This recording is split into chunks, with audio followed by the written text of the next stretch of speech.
नमस्कार साथियों, स्वागत है आप सभी का हमारे YouTube चैनल स्मार्ट स्टडी 101 पर और मैं हूं दिव्या वर्मा। दोस्तों, आज की क्लास आपके लिए बहुत ही बेहतरीन होने वाली है। यहां पर हिंदी साहित्य से संबंधित जितने भी महत्वपूर्ण प्रश्न हैं जो आपके पेपर में पूछे जा सकते हैं या प्रीवियस ईयर के क्वेश्चन पेपर में आए हैं, वो सभी प्रश्न यहां पर आपको हल करवा दिए जाएंगे। और वीडियो अगर आपको पसंद आती है तो प्लीज़ वीडियो को लाइक शेयर ज़रूर कीजिएगा। चैनल पर नए हों तो सब्सक्राइब भी कर लीजिएगा। और चलिए फिर पढ़ना स्टार्ट करते हैं। तो पहला प्रश्न है यहाँ पर, बिहारी का जन्म कब हुआ था? बिहारी का जन्म कब हुआ था? ऑप्शन है यहाँ पर ए 1598 ईस्वी, बी 1603 ईस्वी, सी 1592 ईस्वी, डी 1595 ईस्वी। तो इसका राइट आंसर क्या रहेगा?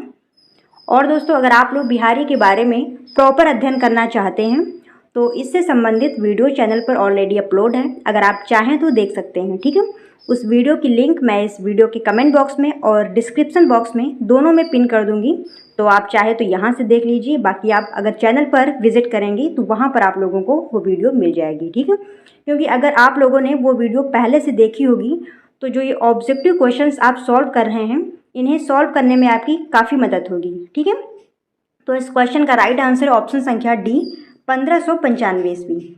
अगला प्रश्न देखते हैं।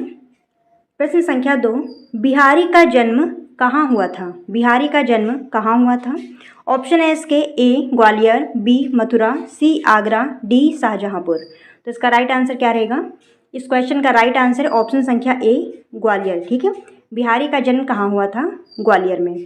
अगला प्रश्न है प्रश्न संख्या 3, बिहारी निम्नलिखित में से किस कुल में पैदा हुए थे? बिहारी निम्नलिखित में से किस कुल में पैदा हुए थे? तो बिहारी का कुल पूछा गया है। ऑप्शन है यहाँ पर ए कायस्थ, बी ब्राह्मण, सी क्षत्रिय, डी वैश्य। तो इसका राइट आंसर क्या रहेगा?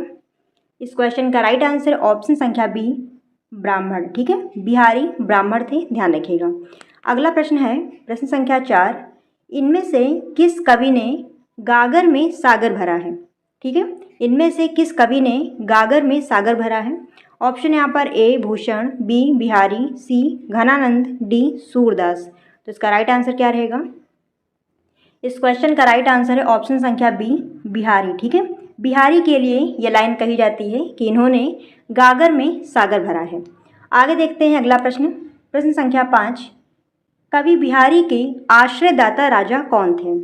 कवि बिहारी के आश्रयदाता राजा कौन थे, यानी कि बिहारी किस राजा के आश्रय में रहते थे? ऑप्शन है यहाँ पर ए ओरछा नरेश राम सिंह, बी जयपुर नरेश जय सिंह, सी अयोध्या नरेश जगदम्बिका प्रताप नारायण सिंह, डी कालाकांकर नरेश राजा रामपाल सिंह। तो इसका राइट आंसर क्या रहेगा? इस क्वेश्चन का राइट आंसर है ऑप्शन संख्या बी जयपुर नरेश जय सिंह। ठीक है, जयपुर नरेश जय सिंह के दरबार में बिहारी रहते थे। अगला प्रश्न है प्रश्न संख्या 6, बिहारी द्वारा रचित कृति का नाम है? बिहारी द्वारा रचित कृति का नाम है। ऑप्शन यहाँ पर ए बिहारी सतसई, बी बिहारी रत्नाकर, सी बिहारी वैभव, डी रसाणव। तो इसका राइट आंसर क्या रहेगा? इस क्वेश्चन का राइट आंसर ऑप्शन संख्या ए बिहारी सतसई। नाम से ही पता चल रहा है, तो इसमें बिहारी पहले से ही लगा हुआ है, तो आप ऐसे ही समझ जाएंगे कि बिहारी सतसई जो है ये बिहारी का ही काव्य है या फिर रचना है। अगला प्रश्न प्रश्न संख्या 7, बिहारी सतसई किस प्रकार का काव्य है? बिहारी सतसई किस प्रकार का काव्य है? ऑप्शन है यहाँ पर ए महाकाव्य, बी एकार्थ काव्य, सी चंपू काव्य, डी मुक्तक काव्य। तो इसका राइट आंसर क्या रहेगा? इस क्वेश्चन का राइट आंसर ऑप्शन संख्या डी मुक्तक काव्य। ठीक है, ध्यान रखिएगा। बिहारी सतसई किस प्रकार का काव्य है? तो ये एक मुक्तक काव्य है। ठीक है, अगला प्रश्न है प्रश्न संख्या 8, बिहारी सतसई का प्रमुख रस क्या है? बिहारी सतसई का प्रमुख रस क्या है? ऑप्शन यहाँ पर ए वीर, बी श्रृंगार, सी वात्सल्य, डी वीर। तो इसका राइट आंसर क्या रहेगा? इस क्वेश्चन का राइट आंसर ऑप्शन संख्या बी श्रृंगार। ठीक है, बिहारी सतसई में प्रमुख रूप से श्रृंगार रस का प्रयोग किया गया है। अगला प्रश्न है प्रश्न संख्या 9, बिहारी की ससुराल कहाँ थी? बिहारी की ससुराल कहाँ थी? ऑप्शन यहाँ पर ए मथुरा, बी ग्वालियर, सी रीवा, डी वृंदावन। तो इसका राइट आंसर क्या रहेगा? इस क्वेश्चन का राइट आंसर है ऑप्शन संख्या ए मथुरा। ठीक है, अगला प्रश्न है प्रश्न संख्या 10, बिहारी रीतिकाल की किस काव्यधारा के कवि हैं? बिहारी रीतिकाल की किस काव्यधारा के कवि हैं? ऑप्शन यहाँ पर ए रीतिबद्ध काव्यधारा, बी रीति मुक्त काव्यधारा, सी रीति सिद्ध काव्यधारा, डी रीति विरुद्ध काव्यधारा। तो इसका राइट आंसर क्या है? इस क्वेश्चन का राइट आंसर है ऑप्शन संख्या सी रीति सिद्ध काव्यधारा। ठीक है, देखिए रीतिकाल की 3 काव्यधाराएं हैं, रीतिबद्ध, रीति मुक्त, रीति सिद्ध। तो बिहारी जो हैं ये रीति सिद्ध काव्यधारा के कवि हैं। अगला प्रश्न है प्रश्न संख्या 11, बिहारी ने गागर में सागर भर दिया है, यह कथन किसका है? बिहारी ने गागर में सागर भर दिया है, यह कथन किसने दिया या फिर यह कथन किसका है? ऑप्शन यहाँ पर ए जगन्नाथ दास रत्नाकर, बी रामचंद्र शुक्ल, सी डॉक्टर रमाशंकर तिवारी, डी पद्म सिंह शर्मा कमलेश। तो इसका राइट आंसर क्या है? इस क्वेश्चन का राइट आंसर है ऑप्शन संख्या बी रामचंद्र शुक्ल। ठीक है, ध्यान रखिएगा, बिहारी के लिए रामचंद्र शुक्ल ने क्या कहा है कि बिहारी ने गागर में सागर भरा है। ठीक है, अगला प्रश्न है प्रश्न संख्या 12, बिहारी सतसई में नहीं मिलता है, निम्नलिखित में से बिहारी सतसई में नहीं मिलता है। ऑप्शन यहाँ पर ए भक्ति भावना, बी श्रृंगार रस वर्णन, सी नीति कथन, डी लक्षण निरूपण। इसका राइट आंसर क्या रहेगा? इस क्वेश्चन का राइट आंसर ऑप्शन संख्या डी लक्षण निरूपण। ठीक है, और बाकी के जो पॉइंट हैं भक्ति भावना, श्रृंगार रस वर्णन, नीति कथन, ये बिहारी सतसई में पाए जाते हैं। ठीक है, अगला प्रश्न है प्रश्न संख्या 13, बिहारी की काव्य भाषा क्या है? बिहारी की काव्य भाषा क्या है, यानी कि बिहारी ने किस भाषा में अपने काव्य की रचना की है? ऑप्शन यहाँ पर ए अवधी, बी ब्रज, सी छत्तीसगढ़ी, डी बघेली। तो इसका राइट आंसर क्या रहेगा? इस क्वेश्चन का राइट आंसर ऑप्शन संख्या बी ब्रज। ठीक है, ब्रज भाषा में इन्होंने अपनी रचना की है। अगला प्रश्न है प्रश्न संख्या 14, बिहारी के दोहों की उपमा किससे दी गई है? बिहारी के दोहों की उपमा किससे दी गई है? ऑप्शन यहाँ पर ए नाविक के तीर से, बी नायिका के मुख से, सी नायिका की कमर से, डी नाविक के नेत्र से। ठीक है, तो इसका राइट आंसर क्या रहेगा? इस क्वेश्चन का राइट आंसर ऑप्शन संख्या ए नाविक के तीर से। तो जैसा कि मैंने आप लोगों को भी बताया था कि बिहारी से संबंधित एक डिटेल वीडियो चैनल पर ऑलरेडी अपलोड है। तो अगर आप लोगों में से जिन लोगों ने वो वीडियो देखी होगी वो इस क्वेश्चन का आंसर आसानी से दे पा रहे होंगे, क्योंकि उस वीडियो में एक ऐसा दोहा है जिसमें इस क्वेश्चन का आंसर निकल के आता है। ठीक है, और जिन्होंने वो वीडियो अभी तक नहीं देखी है तो वो तो समझ भी नहीं पा रहे होंगे कि इसका आंसर होगा क्या। ठीक है, तो आप लोग जाइए पहले वो वीडियो देखिए जाके, उसके बाद में इन क्वेश्चंस को सॉल्व करिए। ठीक है, अगला प्रश्न देखते हैं प्रश्न संख्या 15, बिहारी के दीक्षा गुरु थे, बिहारी के दीक्षा गुरु कौन थे? ऑप्शन यहाँ पर नरहरयानंद, बी अनंतानंद, सी नरहरिदास, डी सुरसुरी। तो इसका राइट आंसर क्या रहेगा? इस क्वेश्चन का राइट आंसर है ऑप्शन संख्या सी नरहरिदास। ठीक है, अगला प्रश्न देखते हैं प्रश्न संख्या 16, बिहारी ने किस छंद में रचनाएं की हैं? बिहारी ने किस छंद में रचनाएं की हैं? ऑप्शन यहाँ पर ए चौपाई, बी कवित्व, सी दोहा, डी इनमें से कोई नहीं। इसका राइट आंसर क्या रहेगा? इस क्वेश्चन का राइट आंसर है ऑप्शन संख्या सी दोहा। ठीक है, अगला प्रश्न है प्रश्न संख्या 17, आचार्य रामचंद्र शुक्ल ने रीतिकाल का समय माना है, आचार्य रामचंद्र शुक्ल ने रीतिकाल का समय माना है। ऑप्शन यहाँ पर ए 1600 से 1800 विक्रमी, बी 1700 से 1900 विक्रमी, सी 1500 से 1750 विक्रमी और डी 1600 से 1850 विक्रमी। तो यहाँ पर जो समय दिया हुआ है ये संवत में दिया हुआ है। ठीक है, तो आचार्य रामचंद्र शुक्ल के अनुसार रीतिकाल का समय क्या है? तो इसका राइट आंसर है ऑप्शन संख्या बी 1700 से 1900 विक्रमी। ठीक है, ध्यान रखिएगा, 1700 से 1900 विक्रमी। अगला प्रश्न है प्रश्न संख्या 18, बिहारी की मुलाकात मुगल शासक शाहजहां से कहाँ हुई? बिहारी की मुलाकात मुगल शासक शाहजहां से कहाँ हुई? ऑप्शन यहाँ पर ए मथुरा, बी ओरछा, सी वृंदावन, डी ग्वालियर। तो इसका राइट आंसर क्या रहेगा? इस क्वेश्चन का राइट आंसर ऑप्शन संख्या सी वृंदावन। ठीक है, अगला प्रश्न देखते हैं प्रश्न संख्या 19, महाकवि बिहारी की कितनी रचनाएं उपलब्ध हैं? महाकवि बिहारी की कितनी रचनाएं उपलब्ध हैं? ऑप्शन यहाँ पर ए 6, बी 4, सी 2, डी 1। तो इसका राइट आंसर क्या रहेगा? इस क्वेश्चन का राइट आंसर ऑप्शन संख्या डी 1, ठीक है। बिहारी की एकमात्र रचना है बिहारी सतसई, ध्यान रखिएगा। अगला प्रश्न है प्रश्न संख्या 20। रीतिकाल को कितने भागों में विभाजित किया गया है? रीतिकाल को कितने भागों में विभाजित किया गया है? अभी मैंने आप लोगों को इस क्वेश्चन का आंसर दिया था, ठीक है। तो आप लोग ही बताइए कि रीतिकाल को कितने भागों में विभाजित किया गया है। ऑप्शन यहाँ पर ए 4, बी 3, सी 2, डी 6। तो इसका राइट आंसर क्या रहेगा? इस क्वेश्चन का राइट आंसर ऑप्शन संख्या सी, ऑप्शन संख्या बी 3, ठीक है। 3 भागों में विभाजित किया गया है, रीतिबद्ध, रीति मुक्त, रीति सिद्ध, ठीक है, ध्यान रखिएगा। अगला प्रश्न है प्रश्न संख्या 21। निम्न में से बिहारी के काव्य में क्या नहीं मिलता है? निम्न में से बिहारी के काव्य में क्या नहीं मिलता है? ऑप्शन यहाँ पर ए नीति, बी श्रृंगार, सी भक्ति, डी लक्षण। ये भी क्वेश्चन रिपीट हुआ है, तो आप लोग ही बताइए इसका राइट आंसर क्या रहेगा, ठीक है। सब लोग कमेंट करके इसका आंसर देंगे। अगला प्रश्न है प्रश्न संख्या 22। रीतिकाल को साहित्य इतिहास में किस नाम से जाना जाता है? रीतिकाल को साहित्य इतिहास में किस नाम से जाना जाता है? ऑप्शन यहाँ पर ए मध्यकाल, बी उत्तर मध्यकाल, सी पूर्व मध्यकाल, डी मध्यकाल के पश्चात। तो इसका राइट आंसर क्या रहेगा? इस क्वेश्चन का राइट आंसर ऑप्शन संख्या बी उत्तर मध्यकाल, ठीक है। रीतिकाल को उत्तर मध्यकाल के नाम से भी जाना जाता है, इस पॉइंट को ध्यान रखिएगा। अगला प्रश्न है प्रश्न संख्या 23। सतसई का रचनाकार कौन है? सतसई का रचनाकार कौन है? ऑप्शन है यहाँ पर ए श्रीपति, बी बिहारी, सी भिखारी दास, डी द्विजदेव। इसका राइट आंसर क्या रहेगा? इस क्वेश्चन का राइट आंसर ऑप्शन संख्या बी बिहारी, ठीक है। सतसई कहा जाए या फिर बिहारी सतसई, तो इसके रचनाकार कौन है? बिहारी। अगला प्रश्न देखते हैं प्रश्न संख्या 24। कवि बिहारी किस रियासत से संबंधित हैं? कवि बिहारी किस रियासत से संबंधित हैं? ऑप्शन यहाँ पर ए जोधपुर, बी उदयपुर, सी जयपुर, डी बीकानेर। तो इसका राइट आंसर क्या रहेगा? इस क्वेश्चन का राइट आंसर है ऑप्शन संख्या सी जयपुर, ठीक है। अब जयपुर से कैसे संबंधित हैं, तो अभी आप लोगों ने पढ़ा था कि बिहारी जयपुर के राजा जय सिंह के दरबार में रहते थे, ठीक है। तो इसलिए ये जयपुर की रियासत से संबंधित है। अगला प्रश्न है और लास्ट प्रश्न, प्रश्न संख्या 25। सतसई किस प्रकार का काव्य है?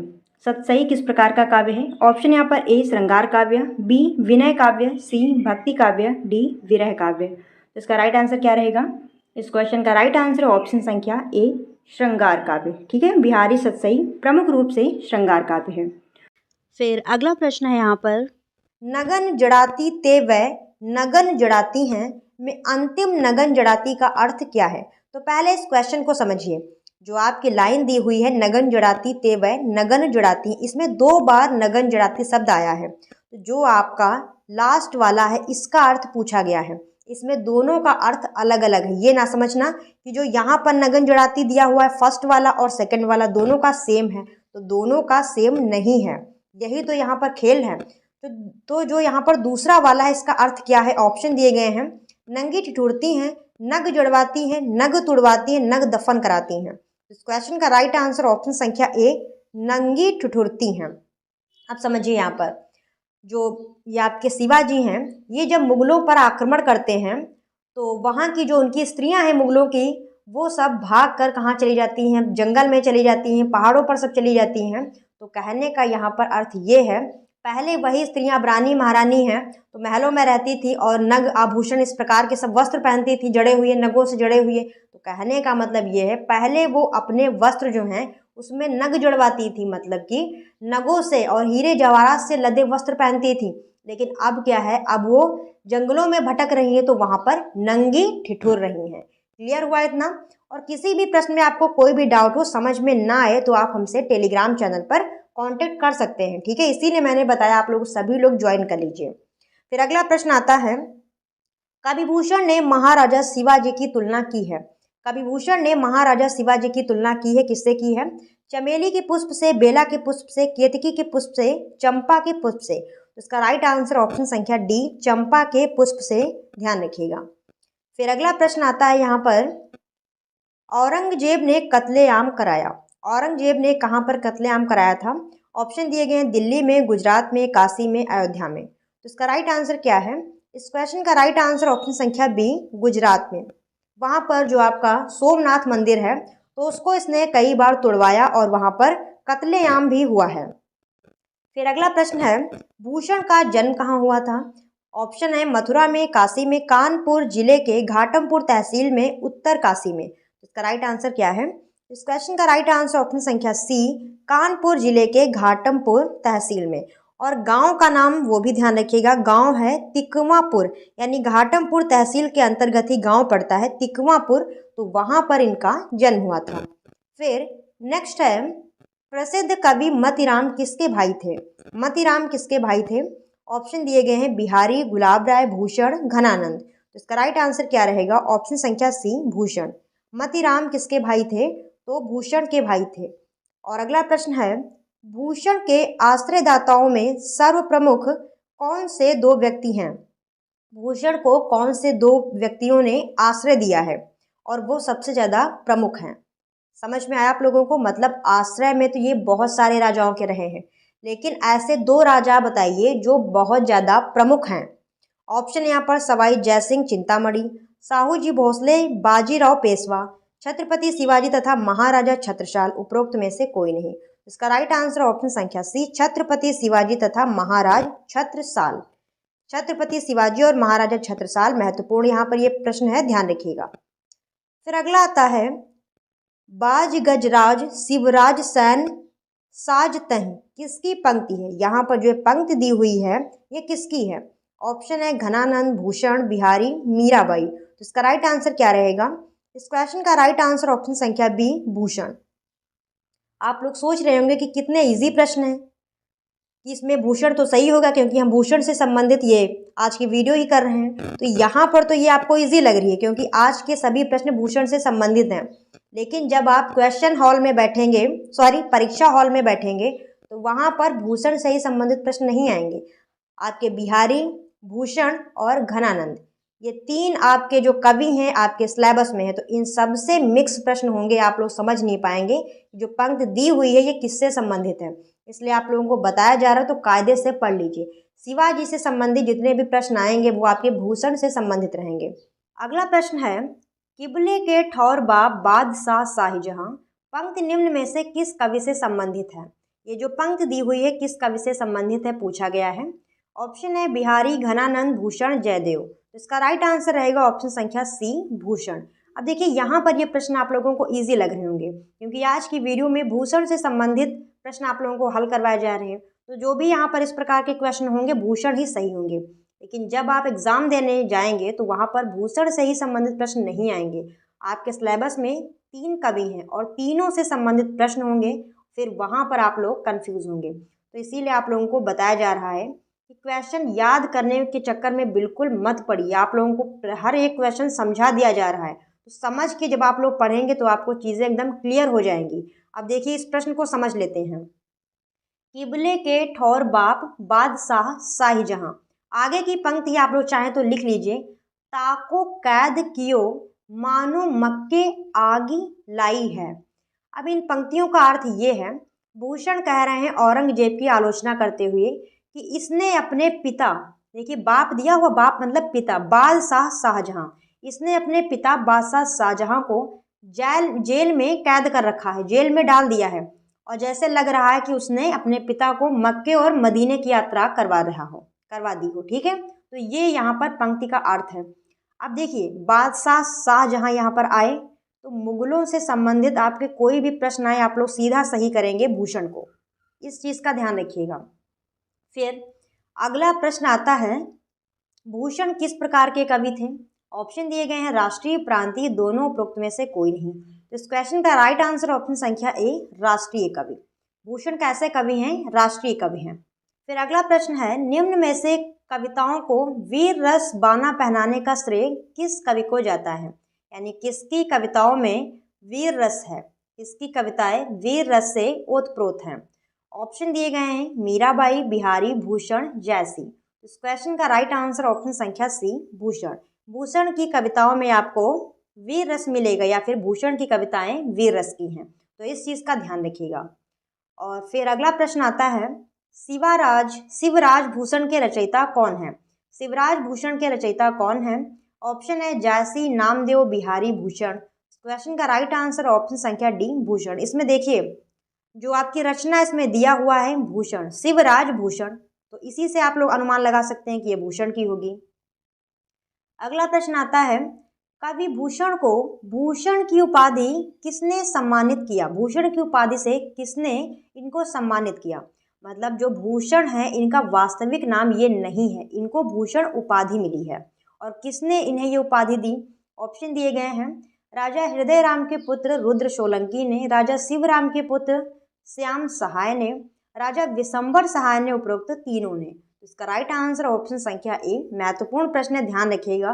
राजा हृदय राम के पुत्र रुद्र सोलंकी ने, रुद्र सोलंकी ने इन्हें भूषण की उपाधि दी। फिर अगला प्रश्न आता है भूषण किस गोत्र से उत्पन्न हुए? भूषण किस गोत्र से उत्पन्न हुए? ऑप्शन है ब्राह्मण गोत्र, कश्यप गोत्र, शूद्र गोत्र, वैश्य गोत्र। इस क्वेश्चन का राइट आंसर क्या रहेगा? तो यहाँ पर ध्यान दीजिए, इस क्वेश्चन का राइट आंसर ऑप्शन संख्या बी कश्यप गोत्र।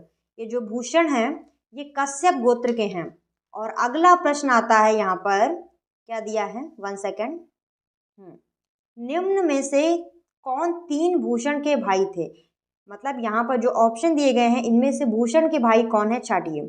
ऑप्शन दिए गए मतीराम राजाराम नीलकंठ, नीलकंठ राममोहन चिंतामणि, चिंतामणि मतीराम नीलकंठ, और नीलकंठ राजाराम चिंतामणि। तो इस क्वेश्चन का राइट आंसर ऑप्शन संख्या सी चिंतामणि मतीराम और नीलकंठ। भूषण 4 भाई थे, एक खुद भूषण हो गए और 3 यहाँ पर दिए हैं। फिर नेक्स्ट है भूषण से प्रभावित होकर किस राजा ने उनकी पालकी में कंधा लगाया? भूषण से प्रभावित होकर किस राजा ने उनकी पालकी में कंधा लगाया था? ऑप्शन दिए गए हैं महाराज छत्रसाल, महाराज भोज, महाराज जयसिंह, महाराज अवध सिंह। तो इस क्वेश्चन का राइट आंसर ऑप्शन संख्या ए महाराज छत्रसाल। अगला प्रश्न आता है, देखिए यहाँ पर शिवा बावनी किसकी रचना है?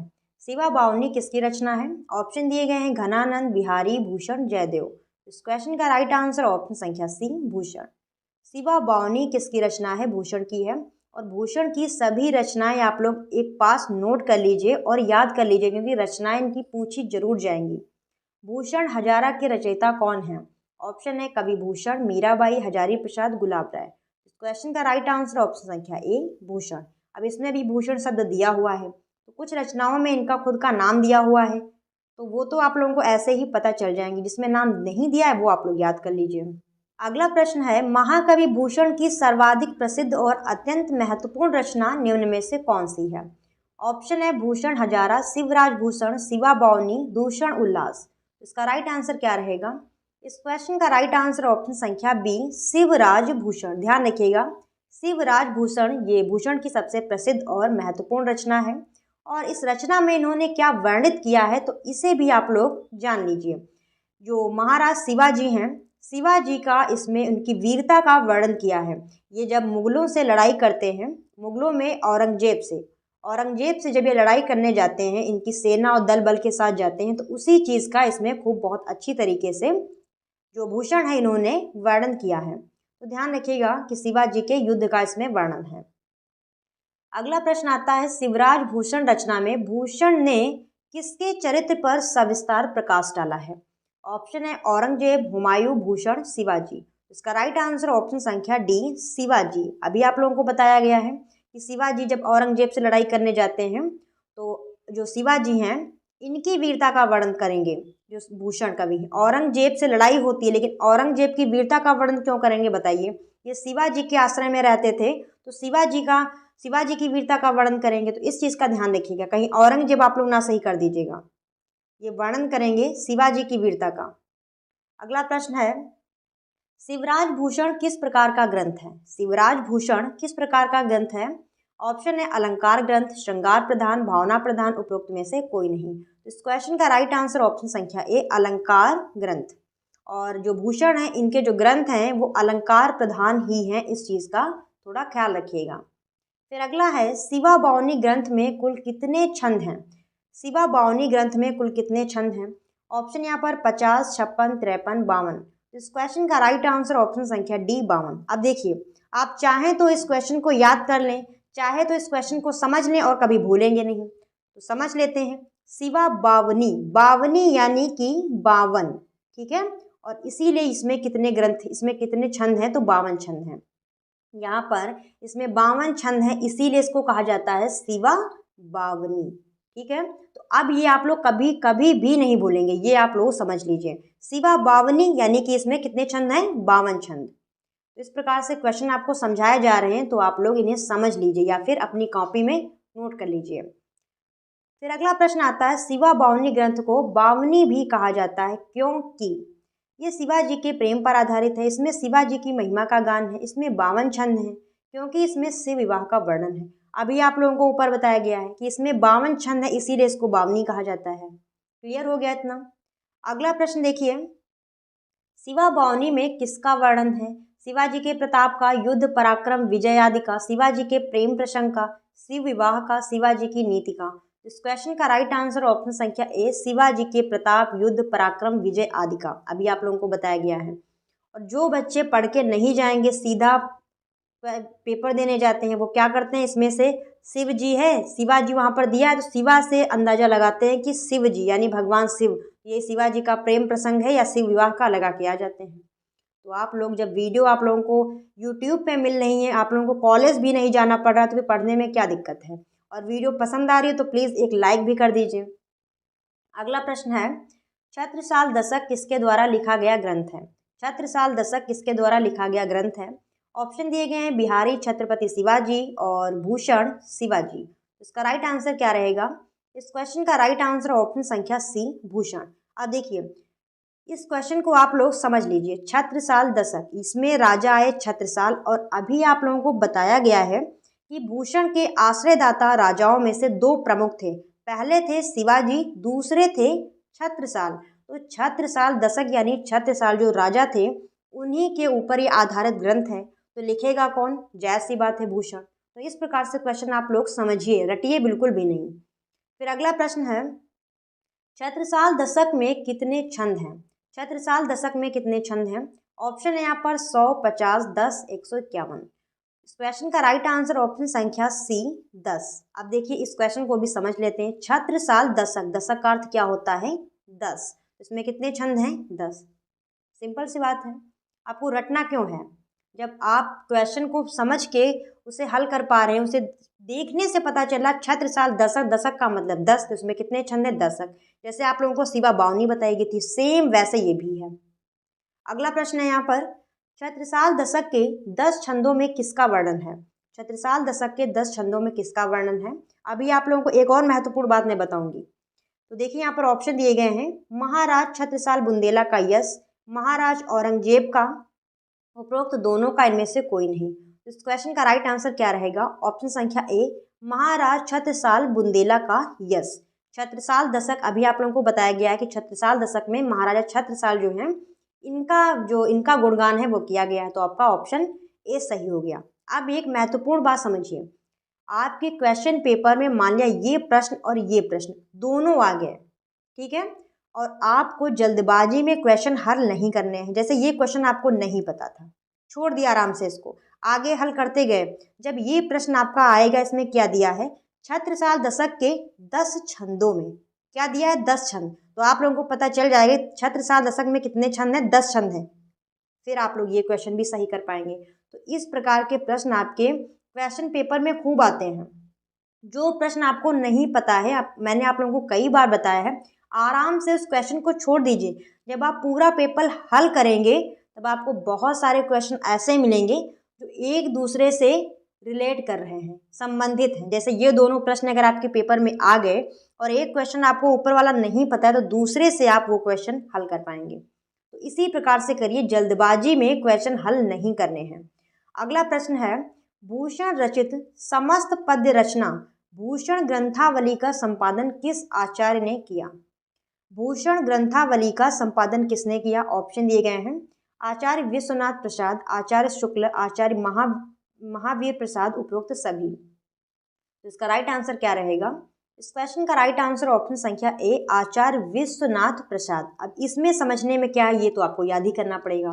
भूषण ग्रंथावली का संपादन किसने किया? तो आचार्य विश्वनाथ प्रसाद, ध्यान रखिएगा। फिर अगला प्रश्न आता है, भूषण रचित समस्त पद्य रचना किस ग्रंथ के रूप में संग्रहित है? भूषण रचित समस्त पद्य रचना यानी जितनी भी इन्होंने पद्य रचनाएं की हैं वो किसमें संग्रहित हैं, किस ग्रंथ में संग्रहित हैं? ऑप्शन दिए गए हैं भूषण हजारा, भूषण ग्रंथावली, शिवा बावनी, भूषण स्फुट पद। तो इसका राइट आंसर क्या रहेगा? इस क्वेश्चन का राइट आंसर ऑप्शन संख्या बी, भूषण ग्रंथावली। अब देखिए भूषण हजारा, शिवा बावनी ये सब अलग अलग रचनाएं हैं, लेकिन संग्रहित किसमें है? तो भूषण ग्रंथावली में। फिर अगला प्रश्न है, भूषण की सभी रचनाएं किस शैली पर आधारित हैं? यानी भूषण की शैली कौन सी है पूछा गया है। महत्वपूर्ण प्रश्न है, ध्यान रखिएगा। ऑप्शन यहाँ पर मुक्तक काव्य शैली, प्रबंध काव्य शैली, प्रतीकात्मक शैली, बिंब शैली। इस क्वेश्चन का राइट आंसर ऑप्शन संख्या ए, मुक्तक काव्य शैली। इनकी रचनाएं मुक्तक काव्य शैली में है, इस चीज़ का ध्यान रखिएगा, महत्वपूर्ण प्रश्न है ये। और अच्छा आप लोग ये बताइए कि मैं कुछ ज़्यादा तो नहीं समझा देती हूँ, आप लोग बोर तो नहीं होने लगते हैं? क्योंकि कुछ बच्चे होते हैं उनको वीडियो ऐसे चाहिए होता है, क्वेश्चन बताया फिर उसका आंसर बताया, फिर क्वेश्चन फिर आंसर। तो अगर आप लोग बोर होने लगते हो तो बता दीजिए, मैं उस प्रकार की वीडियो बना दूंगी, उसमें क्या है, आप लोगों का जैसा इंटरेस्ट है, मुझे भी ज़्यादा बोलना नहीं पड़ेगा। फिर अगला प्रश्न आता है, निम्न लेखों में से भूषण कवि हेतु ये काव्य किसने कहा? निम्न लेखों में से यानी कि यहाँ पर ये जो पंक्ति दी हुई है, पूछा गया है कि ये पंक्ति भूषण के बारे में किसने कही। पंक्ति क्या है? भूषण ने अपने काव्य के लिए ऐतिहासिक घटनावली का ही आश्रय लिया है। तो ये पंक्ति भूषण के लिए किसने कही? ऑप्शन है हरिऔध उपाध्याय, डॉक्टर टीकम सिंह तोमर, आचार्य रामचंद्र शुक्ल, बेनी प्रसाद मिश्र। इस क्वेश्चन का राइट आंसर रहेगा ऑप्शन संख्या बी, डॉक्टर टीकम सिंह तोमर। अब इसमें आपको क्या समझाया जाएगा? समझाने वाला कुछ है ही नहीं, तो इस प्रकार के प्रश्नों को आप याद ही करेंगे। अगला प्रश्न आता है, निम्न में से ऐसा कौन सा कवि है जो रीति काल में होते हुए भी राष्ट्रीय धारा का प्रतिनिधित्व करता है? ऑप्शन दिए गए हैं यहाँ पर, बिहारी, घनानंद, भूषण, जैसी। तो अभी आप लोगों को बताया गया कि राष्ट्रीय धारा वाला कवि कौन है, तो वो भूषण है। तो भूषण आपके सही हो गए। फिर नेक्स्ट है, भूषण किस रस के कवि माने जाते हैं? महत्वपूर्ण प्रश्न है। ऑप्शन है श्रृंगार, शांत और वीर हास्य। इसका राइट आंसर ऑप्शन संख्या सी, वीर रस। भूषण किस प्रकार के कवि हैं? तो ये वीर रस के हैं। फिर अगला प्रश्न आता है, महत्वपूर्ण प्रश्न है, ऊंचे घोर मंदिर के अंदर रहन वारी, ऊंचे घोर मंदिर के अंदर रहाती हैं, किसकी पंक्तियां हैं? ये पंक्ति जो दी हुई है ये किसकी है? ऑप्शन यहाँ पर बिहारी, जैसी, भूषण, सूरदास। तो ये पंक्ति है ऑप्शन संख्या सी सही है, भूषण की। और इसका जो अर्थ है वो भी समझ लीजिए, ऊंचे घोर मंदिर के अंदर रहन वारी, ऊंचे घोर मंदिर के अंदर रहती हैं। यानी जब शिवाजी मुगलों पर आक्रमण करते हैं तो उनकी जो रानियां हैं या फिर जो औरतें हैं वो भागकर जंगलों में, पहाड़ों पर इधर उधर रहने लगती हैं। तो उसी चीज़ का वर्णन किया गया है, ऊंचे घोर मंदिर के अंदर रहन वारी। इसका अर्थ है जो ऊंचे ऊंचे भवनों में रहा करती थी, अब वो कहाँ रहती हैं? ऊंचे घोर मंदिर के अंदर, यानी ऊंचे पर्वतों पर अब वो रहती हैं। ठीक है, तो ये यहाँ पर इसका अर्थ हुआ। और अगला प्रश्न देखिए, भूषण के काव्य के विषय में यह पंक्ति किसने कही? भूषण के काव्य के विषय में यह पंक्ति किसने कही? देखिए पंक्ति क्या है, भूषण का काव्य राष्ट्रीय भावनाओं को व्यक्त करने वाला काव्य है। ये पंक्ति भूषण के बारे में किसने कही? ऑप्शन यहाँ पर डॉक्टर रामकमल बोरा, आचार्य शुक्ल, पंडित दीनानाथ और डॉक्टर हरिशंकर भाटिया। इसका राइट आंसर क्या रहेगा? इस क्वेश्चन का राइट आंसर ऑप्शन संख्या ए, डॉक्टर राजकमल बोरा। ध्यान रखिएगा, किसने कही? डॉक्टर राजकमल बोरा ने। फिर अगला प्रश्न है, हिंदुवन की चोटी राखी, रोटी राखी सिपाहिन की, पंक्तियां किस कवि से संबंधित हैं? ऑप्शन दिए गए हैं जयदेव, भूषण, बिहारी, नामदेव। इसका राइट आंसर ऑप्शन संख्या बी, भूषण। अब इसे समझ लेते हैं, हिंदुवन की चोटी राखी, रोटी राखी सिपाहिन की, इसका अर्थ क्या है? तो ये जो औरंगजेब था, ये भारत में जितने भी हिंदू थे सबको मुस्लिम बनाने में जुटा था। एक तरफ से सबको मुस्लिम बना रहा था, जो नहीं बनना था उसको सीधा मार देता था। तो जो शिवाजी है, इन्होंने औरंगजेब से युद्ध किया, तो वही चीज़ें यहाँ पर दी गई हैं कि इन्होंने हिंदुवन की चोटी राखी। चोटी का मतलब है जो हिंदू लोग जो होते थे, यानी पंडितों की बात की जा रही है, चोटी रखते थे, जनेऊ वगैरह पहनते थे। तो वही चीज़ यहाँ पर कही गई है कि शिवाजी ने इन सब चीज़ों को बचा लिया। अगला प्रश्न है यहाँ पर, क्या कह रहा है, भूषण की लिखी कविता कौन सी है? भूषण की लिखी कविता कौन सी है? पद, छप्पय, कवित्त, पुत्र वियोग। इस क्वेश्चन का राइट आंसर ऑप्शन संख्या सी, कवित्त। कवित्त इन्होंने लिखे हैं। फिर अगला प्रश्न आता है, भूषण के दो नायक कौन कौन थे? भूषण के दो नायक कौन कौन थे? ऑप्शन दिए गए हैं, शिवाजी और छत्रसाल, नंद और सकातर, चंद्रगुप्त और चाणक्य, इनमें से कोई नहीं। तो इस क्वेश्चन का राइट आंसर ऑप्शन संख्या ए, शिवाजी और छत्रसाल। नायक का अर्थ यहाँ पर यह है कि शिवाजी ने कौन कौन से दो राजाओं को नायक मानकर उनके बारे में उनकी वीरता का वर्णन किया है। तो आपके सही होंगे शिवाजी और छत्रसाल। अगला प्रश्न है, सहस्त्रबाहु पर किसका आक्रमण हुआ? सहस्त्रबाहु पर किसका आक्रमण हुआ? ऑप्शन यहाँ पर श्री राम का, रावण का, परशुराम का, शिवाजी का। तो इस क्वेश्चन का राइट आंसर ऑप्शन संख्या सी, परशुराम का। अब ये क्वेश्चन कहाँ से आया? तो आपके सिलेबस में जो भूषण कवि हैं इनसे संबंधित पूरी कविता दी हुई है और उसी कविता में एक पंक्ति है सहस्त्रबाहु वाली। तो उस पंक्ति का अर्थ निकलता है कि जो सहस्त्रबाहु है तो इसको जो परशुराम हैं ये मारते हैं। ठीक है, अब आप लोगों को पूरी कविता तो यहाँ पर नहीं बताई जा सकती है वरना वीडियो बहुत लंबी हो जाएगी। तो आप लोग ये चीज़ें देख लीजिएगा, नेट पे सर्च कर लीजिएगा, मिल जाएंगी। फिर अगला प्रश्न आता है, भूषण ने मुख्यतः किस भाषा में रचना की? भूषण ने मुख्यतः किस भाषा में रचना की? ऑप्शन है उर्दू, हिंदी, ब्रज, अवधी। तो इसका राइट आंसर ऑप्शन संख्या सी, ब्रज भाषा। भूषण ने कौन सी भाषा में रचना की? तो मुख्य रूप से ब्रज भाषा में रचना की है। महत्वपूर्ण प्रश्न है, इसे ध्यान रखिएगा। अगला ये भी प्रश्न महत्वपूर्ण है, इनमें से कौन भूषण का आश्रयदाता था? यानी भूषण को किसने आश्रय दिया, अपने राज्य में आश्रय दिया? तो ऑप्शन है रुद्र शाह, जयसिंह, शिवाजी, बाबर। तो इस क्वेश्चन का राइट आंसर ऑप्शन संख्या सी, शिवाजी। फिर अगला प्रश्न आता है, कवि भूषण का प्रथम कवित्व किस ऐतिहासिक पुरुष से संबंधित है? यानी इनका जो पहला कवित्व है वो किस ऐतिहासिक पुरुष से संबंधित है? ऑप्शन है तुलसीदास, शिवाजी और राणा रणजीत सिंह, जयशंकर। तो इस क्वेश्चन का राइट आंसर ऑप्शन संख्या बी, शिवाजी। फिर अगला प्रश्न है, भूषण किस धारा के कवि हैं? बहुत ही महत्वपूर्ण प्रश्न है। भूषण किस धारा के कवि हैं? ऑप्शन दिए गए हैं, रीति मुक्त, रीति सिद्ध, रीतिबद्ध, इनमें से कोई नहीं। तो इस क्वेश्चन का राइट आंसर ऑप्शन संख्या ए, रीति मुक्त। ये रीति मुक्त काव्य धारा के कवि हैं, ध्यान रखिएगा, बहुत ही महत्वपूर्ण पॉइंट है। फिर अगला है, भूषण ने समुद्राग्नि की किससे तुलना की है? यानी समुद्राग्नि की किससे तुलना की है? छत्रसाल से, शिवाजी से, कृष्ण से, औरंगजेब से। तो राइट आंसर ऑप्शन संख्या बी, शिवाजी से। फिर अगला प्रश्न आता है, भूषण हिंदी साहित्य के किस काल के कवि हैं? भूषण किस काल के कवि हैं? ऑप्शन है रीतिकाल, सिद्धकाल, दोनों, उपरोक्त में से कोई नहीं। तो इस क्वेश्चन का राइट आंसर ऑप्शन संख्या ए, रीतिकाल। देखिए रीतिकाल के कवि हैं और रीतिकाल की कौन सी काव्य धारा के? तो तीन काव्य धाराएं हैं, रीति मुक्त, रीति सिद्ध और रीतिबद्ध। तो रीतिकाल की रीति मुक्त काव्य धारा के कवि हैं। दोनों प्रश्न बहुत ही ज्यादा महत्वपूर्ण हैं, इसे ध्यान रखिएगा, बिल्कुल भी कंफ्यूज मत होइएगा। अगला प्रश्न आता है यहाँ पर, कवित्त के रचनाकार कौन है? भूषण, नाभादास, सूरदास, जयसी। तो इस क्वेश्चन का राइट आंसर ऑप्शन संख्या ए, भूषण।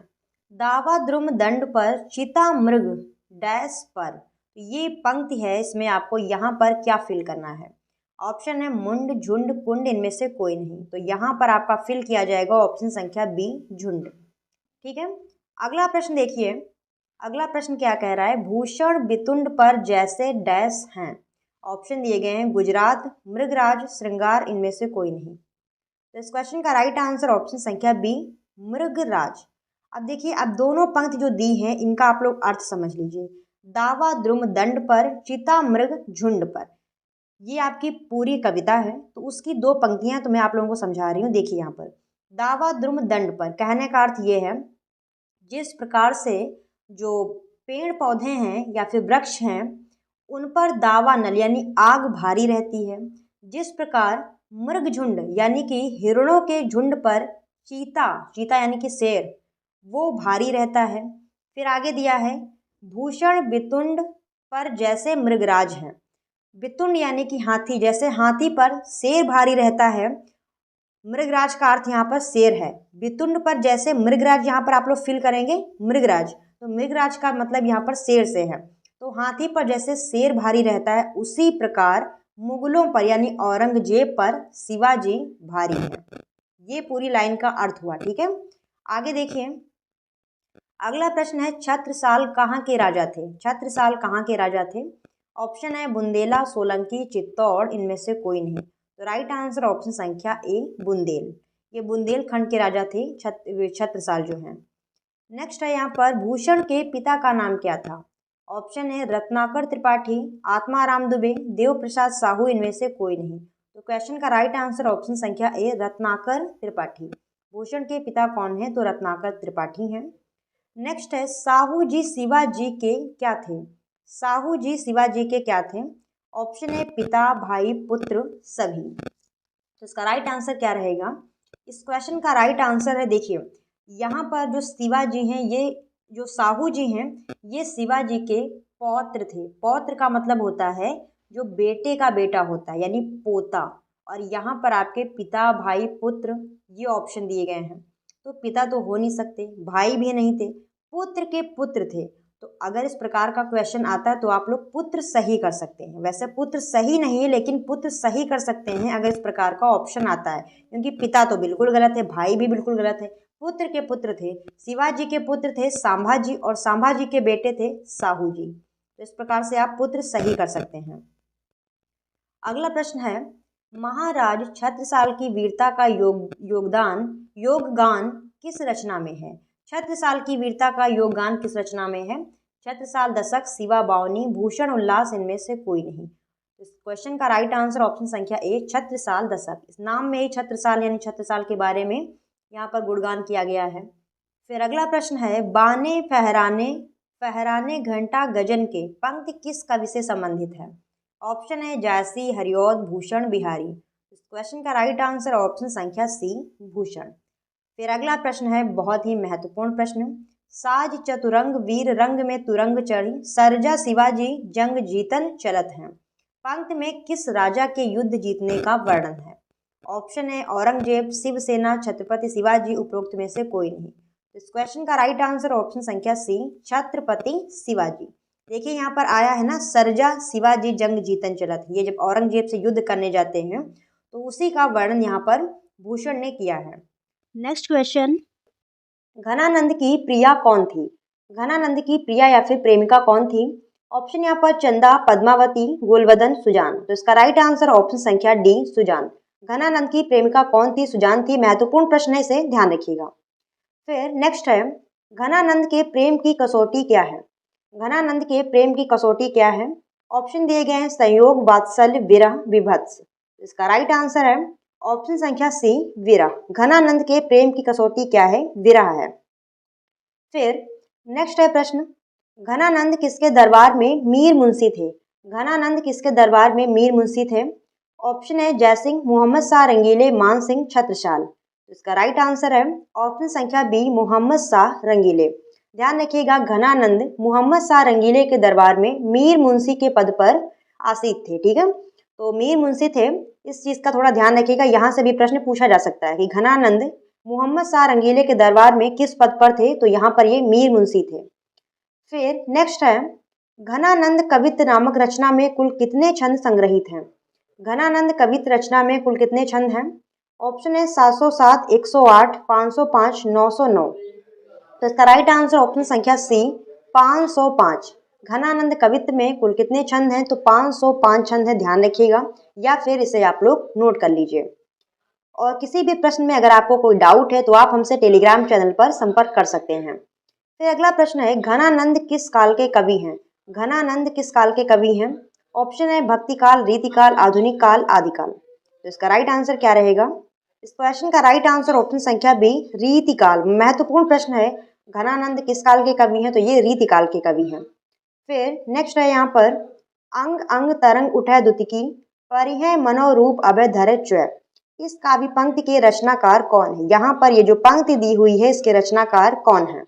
ऑप्शन है घनानंद, सूरदास, रहीमदास, केशवदास। इसका राइट आंसर ऑप्शन संख्या ए घनानंद। ध्यान रखिएगा, पंक्तियों पर थोड़ा ज्यादा गौर करिएगा क्योंकि इसमें थोड़ा कंफ्यूजन हो सकता है। फिर अगला प्रश्न है घनानंद कवित्त का संपादन किया। घनानंद कवित्त का संपादन किसने किया? ऑप्शन दिए गए हैं doctor Vishwanath Prasad Tripathi Tiwari, doctor Vishwanath Tripathi, doctor Satya Prakash मिश्र और विश्वनाथ प्रसाद मिश्र। राइट आंसर क्या रहेगा? ऑप्शन संख्या डी, विश्वनाथ प्रसाद मिश्र। देखिए सभी ऑप्शन आपको एक जैसे लग रहे हैं तो कंफ्यूजन यहाँ पर हो सकता है, इसलिए ध्यान रखिएगा। कौन है कवित्त, घनानंद कवित्त के संपादक? विश्वनाथ प्रसाद मिश्र। फिर अगला प्रश्न है, प्रिय की सुधि सभी प्रकार से क्या रहती है? यानी प्रिय की सुधि, यानी प्रिय की जब प्रिय का ख्याल आता है, प्रिय की याद आती है तो क्या होता है? उत्सुकता बढ़ जाती है या फिर व्याकुल, बेसुध, चिंतित। तो घनानंद क्या हो जाते हैं? बेसुध हो जाते हैं, यानी प्रिय की सुध में खो जाते हैं, प्रिय के ध्यान में खो जाते हैं। अगला प्रश्न है, घनानंद किसकी बढ़वार अर्थात वृद्धि छिपा नहीं पा रहे हैं? घनानंद किसकी बढ़वार या फिर वृद्धि को छिपा नहीं पा रहे हैं? ऑप्शन है प्रसन्नता, व्याकुलता, उत्सुकता, वेदना। इसका राइट आंसर ऑप्शन संख्या डी, वेदना। वेदना यानी कि दुख। जो सुजान है इनकी प्रिया इन्हें छोड़कर चली जाती है तो ये दुखी रहते हैं और दुख को ये छिपा नहीं पा रहे हैं, तो वही चीज यहाँ पर दी गई है। अगला प्रश्न है, घनानंद के अनुसार किसको बुरी बानी पड़ी है? घनानंद के अनुसार किसको बुरी बानी पड़ी है? ऑप्शन है हृदय को, आंखों को, कानों को और हाथों को। इसका राइट आंसर ऑप्शन संख्या बी, आंखों को। फिर अगला प्रश्न है यहाँ पर, प्रिय ने पहले किस किस से बांधा था? प्रिय ने पहले किस किस से बांधा था? ऑप्शन है गुण अर्थात रस्सी से, आशा रूपी रस्सी से, प्रेम की डोर से। महत्वपूर्ण प्रश्न है, इसका राइट आंसर ऑप्शन संख्या सी, आशा रूपी रस्सी से। प्रिय ने यानी सुजान ने पहले घनानंद को आशा रूपी रस्सी से बांधा हुआ था, लेकिन जब साथ देने का समय आया तो ये इन्हें छोड़कर चली गई, धोखा दे दिया। अगला प्रश्न है, घनानंद के लिए सदैव अमावस किस कारण रहती है? घनानंद के लिए सदैव अमावस किस कारण है? ऑप्शन है धन के अभाव में, प्रिय के अभाव में, पत्नी के अभाव में, आश्रयदाता के अभाव में। इसका राइट आंसर क्या है? ऑप्शन संख्या बी, प्रिय के अभाव में, यानी इनकी जो प्रियतमा है सुजान उसके अभाव में सदैव इनके लिए अमावस रहती है। अगला प्रश्न है, घनानंद के अनुसार भस्मी व्यथा किसे कहते हैं? घनानंद के अनुसार भस्मी व्यथा किसे कहते हैं? ऑप्शन है आंखों को, कानों को, जीभ को, नाक को। इसका राइट आंसर ऑप्शन संख्या ए, आंखों को। फिर अगला प्रश्न है, घनानंद के हृदय की बातें कौन जानता था? घनानंद के हृदय की सब बातें कौन जानता था? ऑप्शन है मित्र, कृष्ण, सुजान, गुरु। इसका राइट आंसर क्या है? ऑप्शन संख्या सी, सुजान। घनानंद के हृदय की सभी बातें कौन जानता था? तो राइट आंसर है सुजान। फिर नेक्स्ट है, घनानंद की आंखों में क्या है? घनानंद की आंखों में क्या है? प्रिय को देखने की चाह, आंसुओं का प्रवाह, निद्रा, ज्योति। इसका राइट आंसर ऑप्शन संख्या बी, आंसुओं का प्रवाह। जब सुजान इन्हें छोड़कर चली जाती है दुखी रहते हैं और रोते रहते हैं, इतना वो सुजान से प्रेम करते थे। अगला प्रश्न है, हृदय रूपी आकाश किससे गर्म है? हृदय रूपी आकाश किससे अधिक गर्म है? सॉरी, यहाँ पर मिस्टेक हो गया मुझसे। हृदय रूपी आकाश किससे अधिक गर्म है? ऑप्शन है रवि से, विरह रूपी रवि से, अग्नि से, दुखों से। इसका राइट आंसर ऑप्शन संख्या बी, विरह रूपी रवि से। फिर अगला प्रश्न है, एकाकिक विरहणी की छवियां किसके समान धड़कती हैं? एकाकिक विरहणी की छवियां किसके समान धड़कती हैं? ऑप्शन है बिजली के समान, लुहार की धौकनी के समान, हृदय के समान, हाथ की नाड़ी के समान। तो इसका राइट आंसर ऑप्शन संख्या ए, बिजली के समान, ध्यान रखिएगा। फिर अगला प्रश्न है, वियोगिनी के नयन रूपी मेघ किससे भरे हैं? वियोगिनी के नयन रूपी मेघ किससे भरे हैं? ऑप्शन है आंसुओं से, हृदय रूपी सागर से, आलस्य से, स्वप्नों से। तो इसका राइट आंसर क्या रहेगा? इस क्वेश्चन का राइट आंसर ऑप्शन संख्या बी, हृदय रूपी सागर से। फिर अगला प्रश्न है, रीतिकाल के किस कवि को प्रेम का पीर का कवि कहा जाता है? बहुत ही महत्वपूर्ण प्रश्न है। ये प्रश्न देखिए आपके पेपर में जरूर पूछा जाएगा क्योंकि ये बहुत ही ज्यादा महत्वपूर्ण है। ऑप्शन है बिहारी, केशव, घनानंद, भूषण। इसका राइट आंसर क्या रहेगा? इस क्वेश्चन का राइट आंसर ऑप्शन संख्या सी, घनानंद।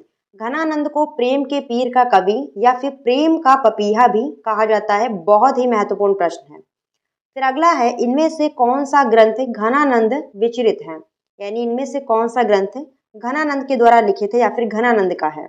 ऑप्शन है प्रबोध पचासा, इश्कनामा, विरह वारिस, सुजान सागर, विरह लीला, ललित ललाम, रसराज। इसका राइट आंसर क्या है? ऑप्शन संख्या सी, सुजान सागर और विरह लीला। ये दोनों ग्रंथ किसके हैं? तो घनानंद के हैं। फिर अगला प्रश्न है, घनानंद की काव्य शैली का रूप क्या है? घनानंद की काव्य शैली का रूप क्या है? ऑप्शन है छंद शैली, दोहा शैली, छपै शैली, रोला शैली। इसका राइट आंसर ऑप्शन संख्या बी, दोहा शैली। और एक महत्वपूर्ण बात, घनानंद ने प्रमुख रूप से कवित्त और सवैये लिखे हैं। घनानंद ने प्रमुख रूप से क्या लिखे हैं? कवित्त और सवैये लिखे हैं। लेकिन अगर वो ऑप्शन में नहीं है, दोहा ऑप्शन में है, तो आप इसे सही कर सकते हैं। और अगर कवित्त सवैये ऑप्शन में हैं तो वही सही करे जाएंगे। फिर अगला प्रश्न है, मन में रहने वाले प्रिय से किस प्रकार की दूरी है? मन में रहने वाले प्रिय से किस प्रकार की दूरी है? ऑप्शन है शत्रु के समान, सेवक के समान, परदेश जाने के समान, इनमें से कोई नहीं। तो इसका राइट आंसर क्या है? ऑप्शन संख्या सी, परदेश जाने के समान। यानी सुजान इनके पास नहीं है, लेकिन वो इतना प्रेम करते थे सुजान से, तो सुजान इनके मन में है। इनकी जो प्रिया हैं वो इनके मन में है। तो कहने का मतलब ये है कि मन में रहने वाले प्रिय से किस प्रकार की दूरी है? तो परदेश जाने के समान, जैसे कि वह इनसे दूर परदेश चली गई हो, यानी दूसरे देश चली गई हो। अगला प्रश्न है, इनमें से कौन सी रचना घनानंद की नहीं है? इनमें से कौन सी रचना घनानंद की नहीं है? ऑप्शन है रस केली वल्ली, सुजान सागर, विरह लीला, विरह वारिस। इसका राइट आंसर ऑप्शन संख्या डी, विरह वारिस। और बाकी की रचनाएं रस केली वल्ली, सुजान सागर, विरह लीला, ये सभी किसकी हैं? तो घनानंद की हैं, ध्यान रखिएगा। फिर अगला प्रश्न है, सुजान के हंसने से किसके ऊपर पुष्पों की वर्षा होती है? सुजान के हंसने पर किसके ऊपर पुष्पों की वर्षा होती है? ऑप्शन है हृदय पर, सिर पर, संपूर्ण शरीर पर, चरणों पर। इसका राइट आंसर ऑप्शन संख्या ए, हृदय पर। सुजान के हंसने पर घनानंद जो है इनके हृदय पर पुष्पों की वर्षा होती है, ऐसा इन्होंने अपनी रचना में लिखा है। फिर अगला प्रश्न है, सुजान ने पहले क्या किया? सुजान ने घनानंद के साथ पहले क्या किया? ऑप्शन है स्नेह युक्त प्यार भरी बातें, नाराजगी जाहिर की, क्रोध से युक्त बातें की, मौन धारण कर लिया। इसका राइट आंसर ऑप्शन संख्या ए, स्नेह युक्त प्यार भरी बातें। घनानंद के साथ सुजान ने पहले प्यार भरी बातें की, स्नेह से युक्त प्यार भरी बातें की, लेकिन बाद में क्या किया? घनानंद को धोखा देकर चली गई। फिर अगला प्रश्न है, घनानंद के प्रेम में किसके समान एक निष्ठता का दर्शन होता है? घनानंद के प्रेम में किसके समान एक निष्ठता का दर्शन होता है? ऑप्शन है पपीहे के समान, चातक के समान, कोयल के समान, तोते के समान। इसका राइट आंसर ऑप्शन संख्या बी, चातक के समान। और इस प्रश्न में एक चीज समझिए, जो आपका पहला विकल्प है पपीहे के समान, ये सही नहीं होगा। घनानंद को प्रेम का पपीहा कहा जाता है, वो अलग प्रश्न है। और यहाँ पर है कि घनानंद के प्रेम में किसके समान एक निष्ठता है? तो चातक के समान। तो ये दोनों प्रश्न अलग हैं, मिक्स मत कीजिएगा। फिर अगला प्रश्न है, घनानंद को रीतिकालीन प्रभाव से मुक्त किसने माना है? घनानंद को रीतिकालीन प्रभाव से मुक्त किसने माना है? ऑप्शन है रामचंद्र शुक्ल ने, महावीर प्रसाद द्विवेदी ने, हजारी प्रसाद द्विवेदी ने, और विश्वनाथ प्रसाद मिश्र ने। तो इसका राइट आंसर क्या रहेगा? ऑप्शन संख्या ए, रामचंद्र शुक्ल ने। घनानंद रीतिकाल के कवि हैं, लेकिन रामचंद्र शुक्ल ने इन्हें रीतिकालीन प्रभाव से मुक्त माना है। फिर अगला प्रश्न है, घनानंद के प्रेम भावना में निम्नलिखित में से कौन सी विशेषताएं हैं? घनानंद के प्रेम भावना में निम्नलिखित में से कौन सी विशेषताएं हैं? ऑप्शन यहाँ पर आसक्ति प्रधान भावात्मक प्रेम, बुद्ध जन्य नहीं, साधना प्रधान, प्रथम दर्शन जन्य प्रेम, विषय प्रेम, उपरोक्त सभी। इसका राइट आंसर क्या रहेगा? ऑप्शन संख्या डी, उपरोक्त सभी। अगला प्रश्न आता है यहाँ पर, भगवत भक्ति में सुजान शब्द का व्यवहार कृष्ण और श्री राधिका के लिए अपनी रचना में बराबर करते हैं, यह कथन किसका है? यहाँ पर ये जो पंक्ति दी हुई है ये किसकी है? ऑप्शन है पंडित विश्वनाथ प्रसाद मिश्र का, रामचंद्र शुक्ल का, डॉक्टर श्याम सुंदर दास का, डॉक्टर नगेंद्र का। तो इसका राइट आंसर क्या रहेगा? ऑप्शन संख्या ए, पंडित विश्वनाथ प्रसाद मिश्र का। फिर नेक्स्ट है, घनानंद की कविताओं में किस अलंकार की प्रधानता है? घनानंद की कविताओं में किस अलंकार की प्रधानता है? ऑप्शन है शब्दालंकार, अर्थालंकार, अनुप्रास अलंकार, यमक अलंकार। इसका राइट आंसर ऑप्शन संख्या बी, अर्थालंकार। घनानंद की रचनाओं में अर्थालंकार की प्रधानता है, ध्यान रखिएगा। अगला प्रश्न आता है, झलके अति सुंदर आनंद गौर, परिहो मनो रूप धरे अभय धर च्वय। पद में कवि ने किसके रूप सौंदर्य का वर्णन किया है? ऑप्शन है कृष्ण के, राधा के, सुजान के, उपरोक्त सभी। इसका राइट आंसर ऑप्शन संख्या सी, सुजान के। फिर अगला प्रश्न आता है, देखिए यहाँ पर कारज देह को धारे फिरो, परजन्य जथारथ वे दारसो, पंक्ति के लेखक कौन है? यहाँ पर ये जो पंक्ति दी हुई है इसके लेखक कौन है? ऑप्शन है घनानंद, ठाकुर, बोधा, आलम। तो इसका राइट आंसर क्या रहेगा? इस क्वेश्चन का राइट आंसर ऑप्शन संख्या ए घनानंद। ये जो पंक्ति अभी आपने पढ़ी थी ऊपर, इसके रचयिता कौन है? तो घनानंद है। फिर अगला प्रश्न है, पहले अपनाए सुजान स्नेह विशास मयो विष घोरियो जू, पद में रस कौन सा है बताइए। यहाँ पर ये जो पद दिया हुआ है इसमें कौन सा रस से पूछा गया है? ऑप्शन है करुण रस, भयानक रस, रौद्र रस, विप्रलम्ब श्रृंगार रस। तो इसका राइट आंसर रहेगा ऑप्शन संख्या डी विप्रलम्ब श्रृंगार रस। विप्रलम्ब श्रृंगार रस कहाँ पर होता है? तो जहाँ पर नायक और नायिका विरह के ताप में जलते हैं, यानी दोनों अलग हो जाते हैं, तो वहां पर होता है ये जो विप्रलम्ब श्रृंगार रस। तो आप लोगों को बताया गया है कि जो घनानंद है इनकी प्रेमिका सुजान इन्हें छोड़कर चली जाती है, तो उसी के विरह में ये जलते रहते हैं यानी दुखी रहते हैं। तो यहाँ पर हो गया विप्रलम्ब श्रृंगार रस। फिर अगला प्रश्न है, आंखों जो ना देखियो तो डैश सो ना चूकिन परेखियों, छंद में प्रेमी के विरह व्यथा से क्या व्याकुल है? ऑप्शन है हृदय, नेत्र एवं प्राण, शरीर, मस्तिष्क। इसका राइट आंसर क्या है? ऑप्शन संख्या बी नेत्र एवं प्राण। फिर अगला प्रश्न है, आंखों जो ना देखियो तो सो ना चूकिन परेखियों, छंद में प्रेमी ने अपने को किसके समान माना है? यहाँ पर प्रेमी होगा, ये छूट गया है। प्रेमी ने अपने को यानी खुद को किसके समान माना है? ऑप्शन है चातक, मोर, चंद्रमा, पपीहा। इसका राइट आंसर क्या रहेगा? ऑप्शन संख्या ए चातक। प्रेमी ने खुद को यानी घनानंद ने खुद को किसके समान माना है? चातक के समान। फिर अगला प्रश्न है, आंखों जो ना देखियो चूकिन परेखियों, छंद में अब यहाँ पर भी छुटा है, तो यहाँ पर क्या है? कवि ने प्रेमिका को किसके समान माना है? यहाँ पर होगा प्रेमिका, आप लोग नोट कर लीजिए, यहाँ पर होगा प्रेमिका। प्रेमिका को किसके समान माना है? पंक्ति वही है, ऊपर वाली पंक्ति में प्रेमी को किसके समान माना गया था और नीचे वाली पंक्ति में प्रेमिका को किसके समान माना है? ऑप्शन है जल रूप में, स्वाति नक्षत्र के बादल के रूप में, वायु के रूप में, उपरोक्त सभी। इसका राइट आंसर ऑप्शन संख्या बी स्वाति नक्षत्र के बादल के रूप में। फिर अगला प्रश्न है, आंखों जो ना देखियो तो डैश सो ना चूकिन परेखियों, छंद कविता में प्रेम की कितनी प्रवृत्तियों का उल्लेख किया गया है? पंक्ति सेम है और पूछा गया इस पंक्ति में प्रेम की कितनी वृत्तियों का उल्लेख किया गया है?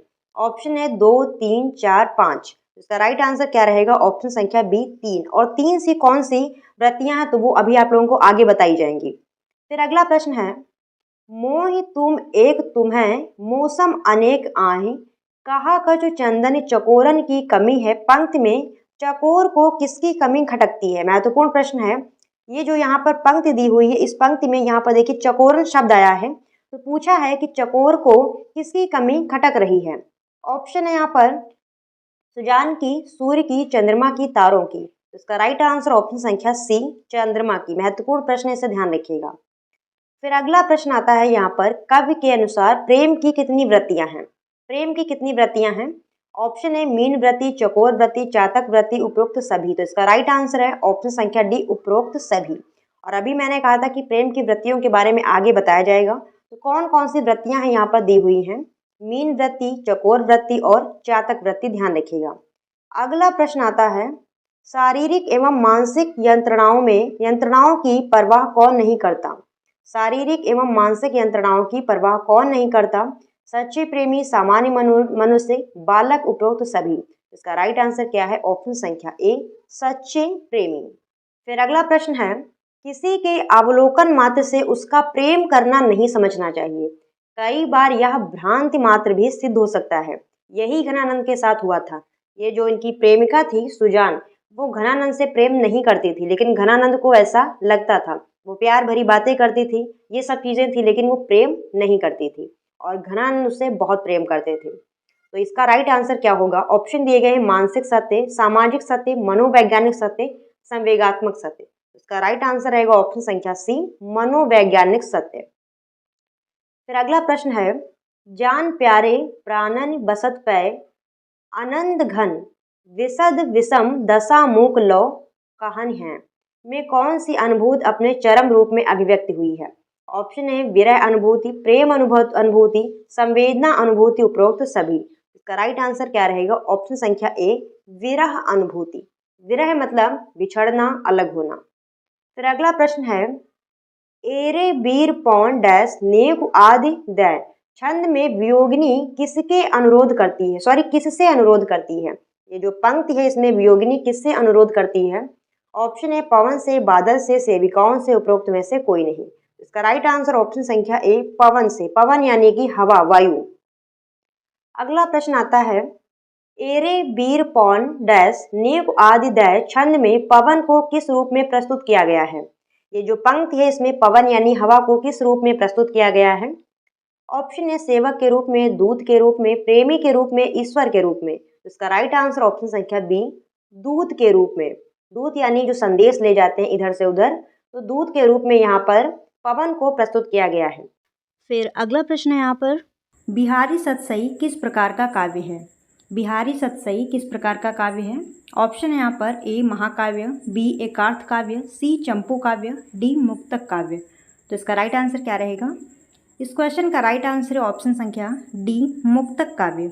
बिहारी सतसई किस प्रकार का काव्य है, तो ये एक मुक्तक काव्य है, ध्यान रखिएगा। अगला क्वेश्चन प्रश्न संख्या 2, बिहारी सतसई में निम्नलिखित में से किसका अधिक प्रयोग हुआ है। बिहारी सतसई में निम्नलिखित में से किसका अधिक प्रयोग हुआ है। ऑप्शन यहाँ पर ए अर्थशास्त्र, बी नीति शास्त्र, सी समाजशास्त्र, डी राजनीति शास्त्र।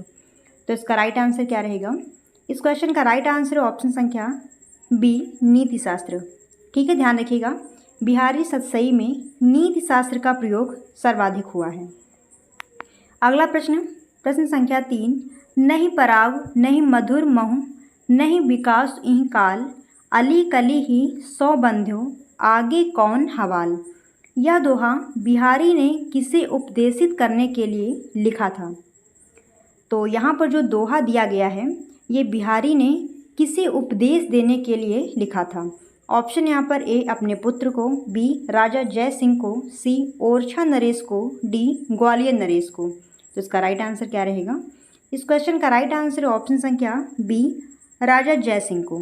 ध्यान रखिएगा, राजा जय सिंह को उपदेश देने के लिए बिहारी ने ये पंक्तियाँ लिखी थीं। अगला प्रश्न संख्या 4, मेरी बहु बाधा हरो राधा नागर सोए। यह पंक्ति किस कवि की है। तो ऑप्शन यहाँ पर ए तुलसीदास, बी केशव, सी घनानंद, डी बिहारी। तो इसका राइट आंसर क्या रहेगा। इस क्वेश्चन का राइट आंसर है ऑप्शन संख्या डी बिहारी। ये जो पंक्ति दी हुई है, मेरी भव बाधा हरो राधा नागर सोए, ये पंक्ति किसकी है, तो ये बिहारी ने लिखी है। अगला प्रश्न संख्या 5, बिहारी सतसई के प्रारंभ में बिहारी निम्नलिखित में से किससे अपनी भव बाधा दूर करने का निवेदन करते हैं। ऑप्शन यहाँ पर ए श्री कृष्ण से, बी राधा जी से, सी राधा माधव से, डी रुक्मणी से। इसका राइट आंसर क्या रहेगा। इस क्वेश्चन का राइट आंसर है ऑप्शन संख्या बी राधा जी से। अभी पंक्ति आपने पढ़ी, इसमें क्या दिया हुआ है, मेरी भव बाधा हरो राधा नागर सोए। तो किससे विनती कर रहे हैं, राधा जी से। अगला प्रश्न संख्या 6, कहा जानिए कहत है शशि शीतकर नाहु में शीतकर का अर्थ है। ये जो पंक्ति दी हुई है इसमें शीतकर का क्या अर्थ है, ये पूछा गया है। ऑप्शन यहाँ पर ए शीतल किरणों वाला, बी सीता जी का हाथ, सी चावल का कण, डी उपयुक्त तीनों। तो इसका राइट आंसर क्या रहेगा। इस क्वेश्चन का राइट आंसर है ऑप्शन संख्या ए शीतल किरणों वाला। ठीक है, ध्यान रखिएगा, इस पंक्ति में शीतकर का अर्थ क्या है, शीतल किरणों वाला। अगला प्रश्न संख्या 7, बिहारी ने गागर में सागर भर दिया है, यह कथन किसका है। बिहारी ने गागर में सागर भर दिया है, यह कथन किसका है। ऑप्शन यहाँ पर ए जगन्नाथ दास रत्नाकर, बी रामचंद्र शुक्ल, सी डॉक्टर रमाशंकर तिवारी, डी पद्म सिंह शर्मा कमलेश। तो इसका राइट आंसर क्या रहेगा। इस क्वेश्चन का राइट आंसर है ऑप्शन संख्या बी रामचंद्र शुक्ल। तो रामचंद्र शुक्ल ने बिहारी के बारे में क्या कहा है कि बिहारी ने गागर में सागर भर दिया है, और ये पंक्ति इनका जो ग्रंथ है बिहारी सतसई, इसके लिए कहा जाता है।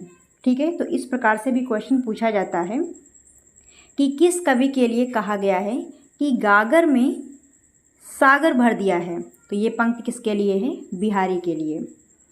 अगला प्रश्न संख्या 8, बिहारी किसके भक्त थे। बिहारी किसके भक्त थे। ऑप्शन यहाँ पर ए राधा कृष्ण, बी शिव, सी हनुमान, डी सीताराम। तो इसका राइट आंसर क्या रहेगा। इस क्वेश्चन का राइट आंसर है ऑप्शन संख्या ए, राधा कृष्ण। बिहारी किसके भक्त थी? तो राधा और कृष्ण के। अगला प्रश्न, प्रश्न संख्या 9, जा तन की झाई परे श्याम हरित दुति होए, या बिहारी का कौन सा ज्ञान प्रकट होता है? यहाँ बिहारी का कौन सा ज्ञान प्रकट होता है? ये जो पंक्ति दी हुई है, जा तन की झाई परे श्याम हरित दुति होए, तो इस पंक्ति में बिहारी का कौन सा ज्ञान प्रकट होता है? ऑप्शन यहाँ पर ए रंगों का ज्ञान, बी सांसारिक ज्ञान, सी भौतिक ज्ञान, डी वस्त्रों का ज्ञान। तो इसका राइट आंसर क्या रहेगा?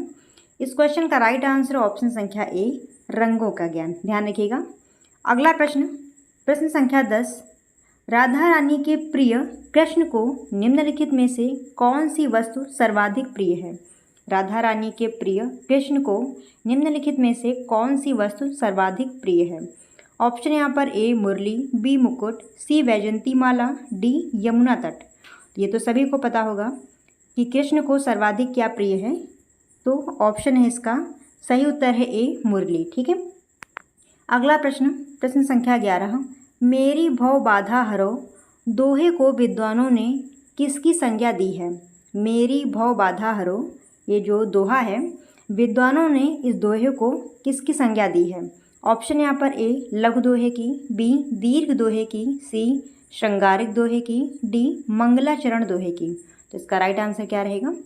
इस क्वेश्चन का राइट आंसर है ऑप्शन डी मंगलाचरण दोहे की। ये जो दोहा है, मेरी भव बाधा हरो राधा नागर सोए, जा तन की झाई पड़े श्याम हरिद्युति होए, ये पूरा दोहा है। तो ये दोहा मंगलाचरण दोहे के अंतर्गत आता है। ठीक। अब मंगलाचरण दोहे क्या होते हैं? तो किसी भी मांगलिक कार्य को करने से पहले या फिर कोई शुभ कार्य करने से पहले जो दोहे गाए जाते हैं उन्हें क्या कहते हैं? मंगलाचरण दोहे। ठीक है। अगला प्रश्न, प्रश्न संख्या 12, अहैरी शब्द का शाब्दिक अर्थ क्या होगा? अहैरी शब्द का शाब्दिक अर्थ क्या होगा? ऑप्शन यहाँ पर ए शिकारी, बी शिकार, सी मृग, डी शेर। तो इसका राइट आंसर क्या रहेगा? इस क्वेश्चन का राइट आंसर है ऑप्शन ए शिकारी। ध्यान रखिएगा, अहैरी शब्द का शाब्दिक अर्थ क्या है? शिकारी। शिकारी और शिकार में कंफ्यूज नहीं होना है, कायदे से इसे पढ़ लीजिए। अगला प्रश्न, प्रश्न संख्या 13, बिहारी के अनुसार किसके बिना बड़ा नहीं बना जा सकता? बिहारी के अनुसार किसके बिना बड़ा नहीं बना जा सकता? ऑप्शन यहाँ पर ए क्रोध, बी धन, सी गुण, डी दोष। तो इसका राइट आंसर क्या रहेगा? इस क्वेश्चन का राइट आंसर है ऑप्शन संख्या सी गुण। ठीक है। गुणों के बिना कोई भी बड़ा नहीं बन सकता है। अगला प्रश्न, प्रश्न संख्या 14, दृग ऊर्जत तुरत कुटुंब जुरत चतुर्चित प्रीति परत गांठ दुर्जन ये दय यह रीति। दोहे में कौन सा रस है? ये जो दोहा दिया हुआ है, इस दोहे में कौन सा रस है, ये पूछा गया है। ऑप्शन यहाँ पर ए भक्ति, बी श्रृंगार, सी करुण, डी संदेह। तो इसका राइट आंसर क्या रहेगा? इस क्वेश्चन का राइट आंसर है ऑप्शन बी श्रृंगार रस। ठीक है। अगला प्रश्न, प्रश्न संख्या 15, कहत नटत रीझत खीझत मिलत खिलत लजियात, ये शब्द निम्न में से क्या हैं? ये जो शब्द दिए हुए हैं, पूछा गया है कि ये शब्द क्या हैं। ऑप्शन यहाँ पर ए संज्ञा, बी उपसर्ग, सी क्रिया, डी सर्वनाम। तो इसका राइट आंसर क्या रहेगा? इस क्वेश्चन का राइट आंसर है ऑप्शन सी क्रिया। ये सभी शब्द क्या हैं? क्रिया हैं। कहत का मतलब होता है कहना, नटत का मतलब है मना करना, रीझत का मतलब मुग्ध होना, और खीजत का मतलब गुस्सा होना। ठीक है। और जो गुस्सा है यहाँ पर, ये बनावटी गुस्सा है। मिलत का मतलब मिलना, खिलत का मतलब खिलना, और लजियात का मतलब लज्जा आना या फिर शर्म आना। तो सभी शब्द ये क्या हैं? क्रिया है, यानी कि वर्ब है। अगला प्रश्न देखते हैं, प्रश्न संख्या 16, खिजत शब्द का क्या अर्थ होगा? खिजत शब्द का क्या अर्थ होगा? अभी मैंने आप लोगों को बताया है, तो ऑप्शन देख लेते हैं इसके। ए खिलना, बी रूठना या फिर गुस्सा करना, सी खाना, डी उपरोक्त में से कोई नहीं। तो इसका राइट आंसर क्या रहेगा? इस क्वेश्चन का राइट आंसर ऑप्शन संख्या बी रूठना या फिर गुस्सा करना। अगला प्रश्न, प्रश्न संख्या 17, बिहारी ने अपने एक दोहे में मुरली को किसकी संज्ञा दी है? बिहारी ने अपने एक दोहे में मुरली को किसकी संज्ञा दी है? मुरली यानी कि बांसुरी। ऑप्शन यहाँ पर ए सौत, बी स्वर्ग सुंदरी उर्वशी, सी प्रिय, डी उपरोक्त में से कोई नहीं। तो इसका राइट आंसर क्या रहेगा? इस क्वेश्चन का राइट आंसर है ऑप्शन संख्या ए सौत। ठीक है, अगला प्रश्न, प्रश्न संख्या 18, जोग जुगति सिखाए सबे, बिहारी ने इस दोहे में कौन किसकी प्रशंसा कर रहा है? बिहारी की इस दोहे में कौन किसकी प्रशंसा कर रहा है? ये जो पंक्ति दी हुई है, जोग जुगति सिखाए सबे, इस दोहे में कौन किसकी प्रशंसा कर रहा है? ऑप्शन यहाँ पर ए युवती अपनी सखी की, बी सखी नायिका की, सी दोनों एक दूसरे की, डी दोनों गलत हैं। तो इसका राइट आंसर क्या रहेगा? इस क्वेश्चन का राइट आंसर ऑप्शन बी सखी नायिका की। अगला प्रश्न, प्रश्न संख्या 19, जौन शब्द का अर्थ क्या है? जौन शब्द का अर्थ क्या है? ऑप्शन यहाँ पर ए उजाला, बी अंधेरा, सी ज्योत्सना या फिर चांदनी, डी जलाना। तो इसका राइट आंसर क्या रहेगा? इस क्वेश्चन का राइट आंसर ऑप्शन सी ज्योत्सना यानी कि चांदनी। जौन शब्द क्या क्या अर्थ है? ज्योत्सना या फिर चांदनी। अगला प्रश्न, प्रश्न संख्या 20, किससे अलग होने पर मछली अपने प्राणों को त्याग देती है? किससे अलग होने पर मछली अपने प्राणों को त्याग देती है? ऑप्शन यहाँ पर ए ऑक्सीजन, बी अपने साथियों से, सी जल से, डी सभी से। तो इसका राइट आंसर क्या रहेगा? इस क्वेश्चन का राइट आंसर है ऑप्शन सी जल से। अगला प्रश्न, प्रश्न संख्या 21, बिहारी जी ने किस जोड़ी हेतु चिरजीवो जोड़ी शब्द का प्रयोग किया है? बिहारी जी ने किस जोड़ी हेतु चिरजीवो जोड़ी शब्द का प्रयोग किया है? ऑप्शन यहाँ पर ए राधा कृष्ण, बी विष्णु लक्ष्मी, सी सीताराम, डी उपरोक्त में से कोई नहीं। इसका राइट आंसर क्या रहेगा? इस क्वेश्चन का राइट आंसर है ऑप्शन ए राधा कृष्ण, क्योंकि बिहारी राधा कृष्ण के ही भक्त हैं, इन्हीं के बारे में इन्होंने वर्णन किया है। तो चिरजीवी जोड़ी का शब्द भी किसके लिए ये यूज़ करेंगे? राधा और कृष्ण के लिए। अगला प्रश्न, प्रश्न संख्या 22, राधा जी का मुख नीले रंग के आंचल के पीछे से किसके समान दिखाई दे रहा है? राधा जी का मुख नीले रंग के आंचल के पीछे से किसके समान दिखाई दे रहा है? ऑप्शन यहाँ पर ए सूरज, बी चंद्रमा, सी तारों, डी फूलों। इसका राइट आंसर क्या रहेगा?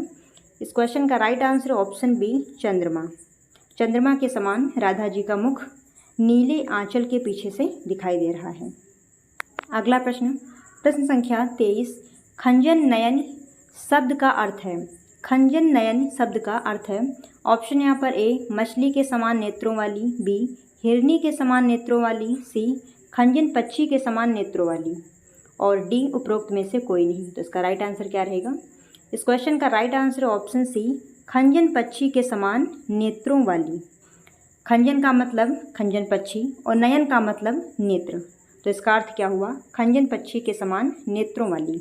अगला प्रश्न, प्रश्न संख्या 24, बिहारी जी ने अपने एक दोहे में नल की स्थिति किसके समान बताई है? बिहारी जी ने अपने एक दोहे में नल की स्थिति किसके समान बताई है? ऑप्शन यहाँ पर ए सागर, बी नर, सी नदी, डी पौधे के। तो इसका राइट आंसर क्या रहेगा? इस क्वेश्चन का राइट आंसर ऑप्शन बी नर। ठीक है, नल यानी कि जिससे पानी आता है, उसी नल के बारे में यहाँ पर बात की जा रही है। तो बिहारी जी ने अपने दोहे में नल की स्थिति किसके समान बताई है? नर के समान। नर यानी कि मनुष्य के समान। अगला प्रश्न, प्रश्न संख्या 25, नायक नायिका के नेत्र उलझने से क्या टूट जाते हैं? ऑप्शन यहाँ पर ए दिल, बी घड़े, सी परिवार, डी फल। तो इसका राइट आंसर क्या रहेगा? इस क्वेश्चन का राइट आंसर ऑप्शन सी परिवार। ठीक है, अगला प्रश्न, प्रश्न संख्या 26, ज्यों ज्यों बढ़ती विभावरी, दोहे के अनुसार किस ऋतु में चकवा चकवी का दुख कई गुना बढ़ जाता है? तो यहाँ पर जो पंक्ति दी हुई है, ज्यों ज्यों बढ़ती विभावरी, इस दोहे के अनुसार किस ऋतु में चकवा चकवी का दुख कई गुना बढ़ जाता है? ऑप्शन यहाँ पर ए हेमंत ऋतु, बी ग्रीष्म ऋतु, सी वर्षा ऋतु, डी शरद ऋतु। तो इसका राइट आंसर क्या रहेगा?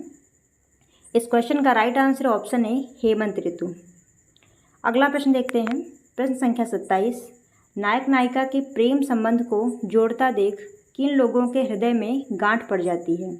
नायक नायिका के प्रेम संबंध को जोड़ता देख किन लोगों के हृदय में गांठ पड़ जाती है? ऑप्शन यहाँ पर ए परिवार वालों के, बी मित्रों के, सी दुष्ट जनों के, डी किसी के नहीं। तो इसका राइट आंसर क्या रहेगा? इस क्वेश्चन का राइट आंसर ऑप्शन सी दुष्ट जनों के। ठीक है, अगला प्रश्न, प्रश्न संख्या 28, राधा जी के पिता का क्या नाम था? राधा जी के पिता का क्या नाम था? ऑप्शन यहाँ पर ए सूरजभान, बी वृषभानु, सी ऋषभान, डी उपरोक्त में से कोई नहीं। इसका राइट आंसर क्या रहेगा? इस क्वेश्चन का राइट आंसर है ऑप्शन बी वृषभानु। राधा जी के पिता का क्या नाम था?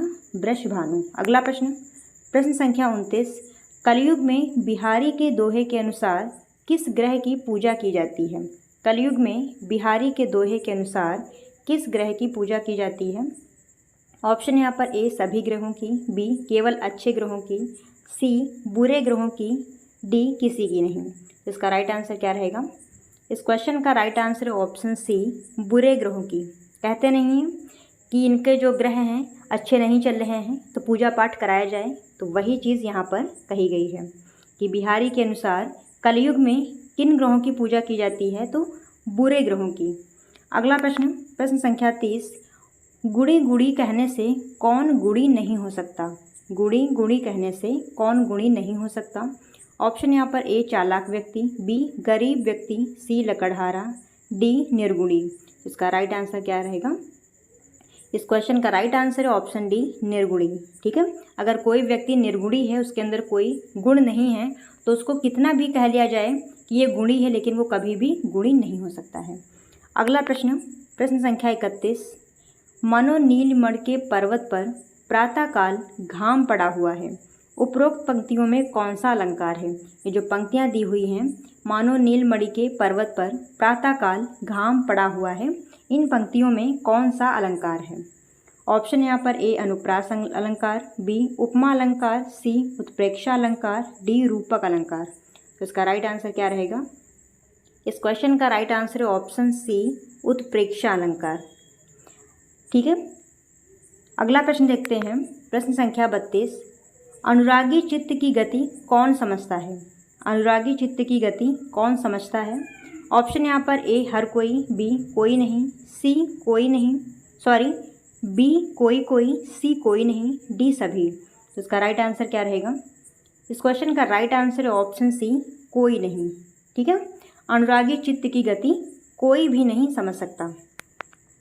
अगला प्रश्न, प्रश्न संख्या 33, अंक और स्त्रियों की शोभा को 10 गुना बढ़ाती है। अंक और स्त्रियों की शोभा को 10 गुना बढ़ाती है। ऑप्शन यहाँ पर ए चमक, बी बिंदी, सी दमक, डी मेहंदी। तो इसका राइट आंसर क्या रहेगा? इस क्वेश्चन का राइट आंसर है ऑप्शन बी बिंदी। इस क्वेश्चन को थोड़ा समझ लेते हैं। यहाँ पर अंक शब्द का प्रयोग गणित के अंकों के लिए किया गया है। ठीक है, तो देखिए जैसे यहाँ पर एक है, एक के पीछे आप बिंदी लगा दीजिए। अब बिंदी का आकार कुछ इसी प्रकार से होता है, 0 के समान, तो एक का मान 10 गुना बढ़ गया।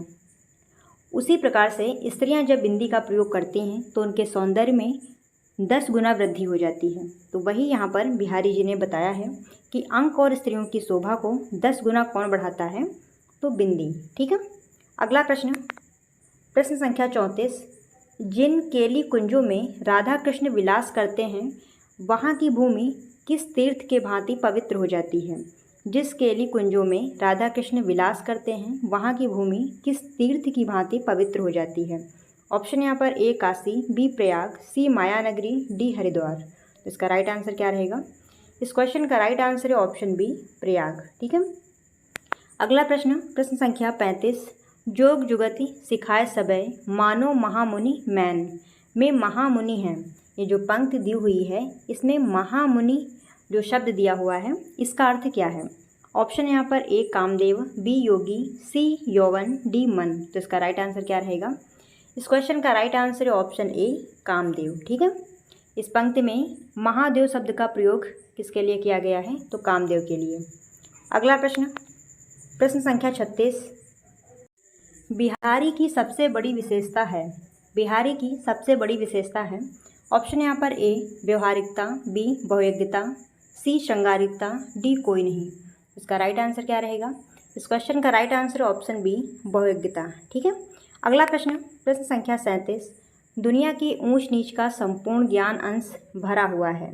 दुनिया के ऊंच नीच का संपूर्ण ज्ञान अंश भरा हुआ है। ऑप्शन यहाँ पर ए रामायण में, बी कबीर ग्रंथावली में, सी बिहारी सतसई में, डी रामचरितमानस में। तो इसका राइट आंसर क्या रहेगा? इस क्वेश्चन का राइट आंसर है ऑप्शन सी, बिहारी सतसई में।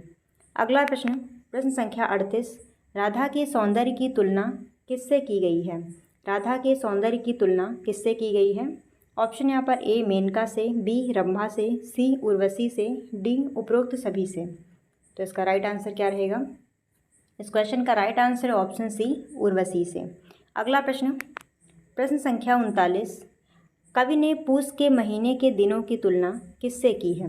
कवि ने पूस के महीनों के दिनों की तुलना किससे की है? ऑप्शन यहाँ पर ए घर में आए मेहमान से, बी ससुराल में रहने वाले जमाई से, सी ससुराल में रहने वाली बेटी से, डी उपरोक्त में से कोई नहीं। इसका राइट आंसर क्या रहेगा? इस क्वेश्चन का राइट आंसर ऑप्शन बी, ससुराल में रहने वाले जमाई से।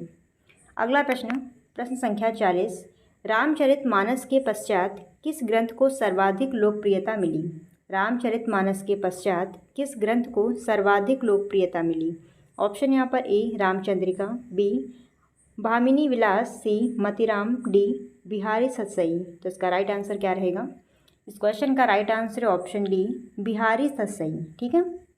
अगला प्रश्न, प्रश्न संख्या 41, जो रचना अपना अर्थ स्वयं व्यक्त करने में समर्थ हो उसे कौन सी रचना कहते हैं? जो रचना अपना अर्थ स्वयं व्यक्त करने में समर्थ होती है उसे कौन सी रचना कहते हैं? ऑप्शन यहाँ पर ए लौकिक रचना, बी मुक्तक रचना, सी रीतिबद्ध रचना, डी भक्तिपूर्ण रचना। तो इसका राइट आंसर क्या रहेगा? इस क्वेश्चन का राइट आंसर ऑप्शन बी, मुक्तक रचना। ठीक है। अगला प्रश्न, प्रश्न संख्या 42, बिहारी सतसई में श्रृंगार परक दोहों की संख्या कितनी है? बिहारी सतसई में श्रृंगार परक दोहों की संख्या कितनी है? ऑप्शन यहाँ पर ए 610, बी 525, सी 705, डी 713। इसका राइट आंसर क्या रहेगा?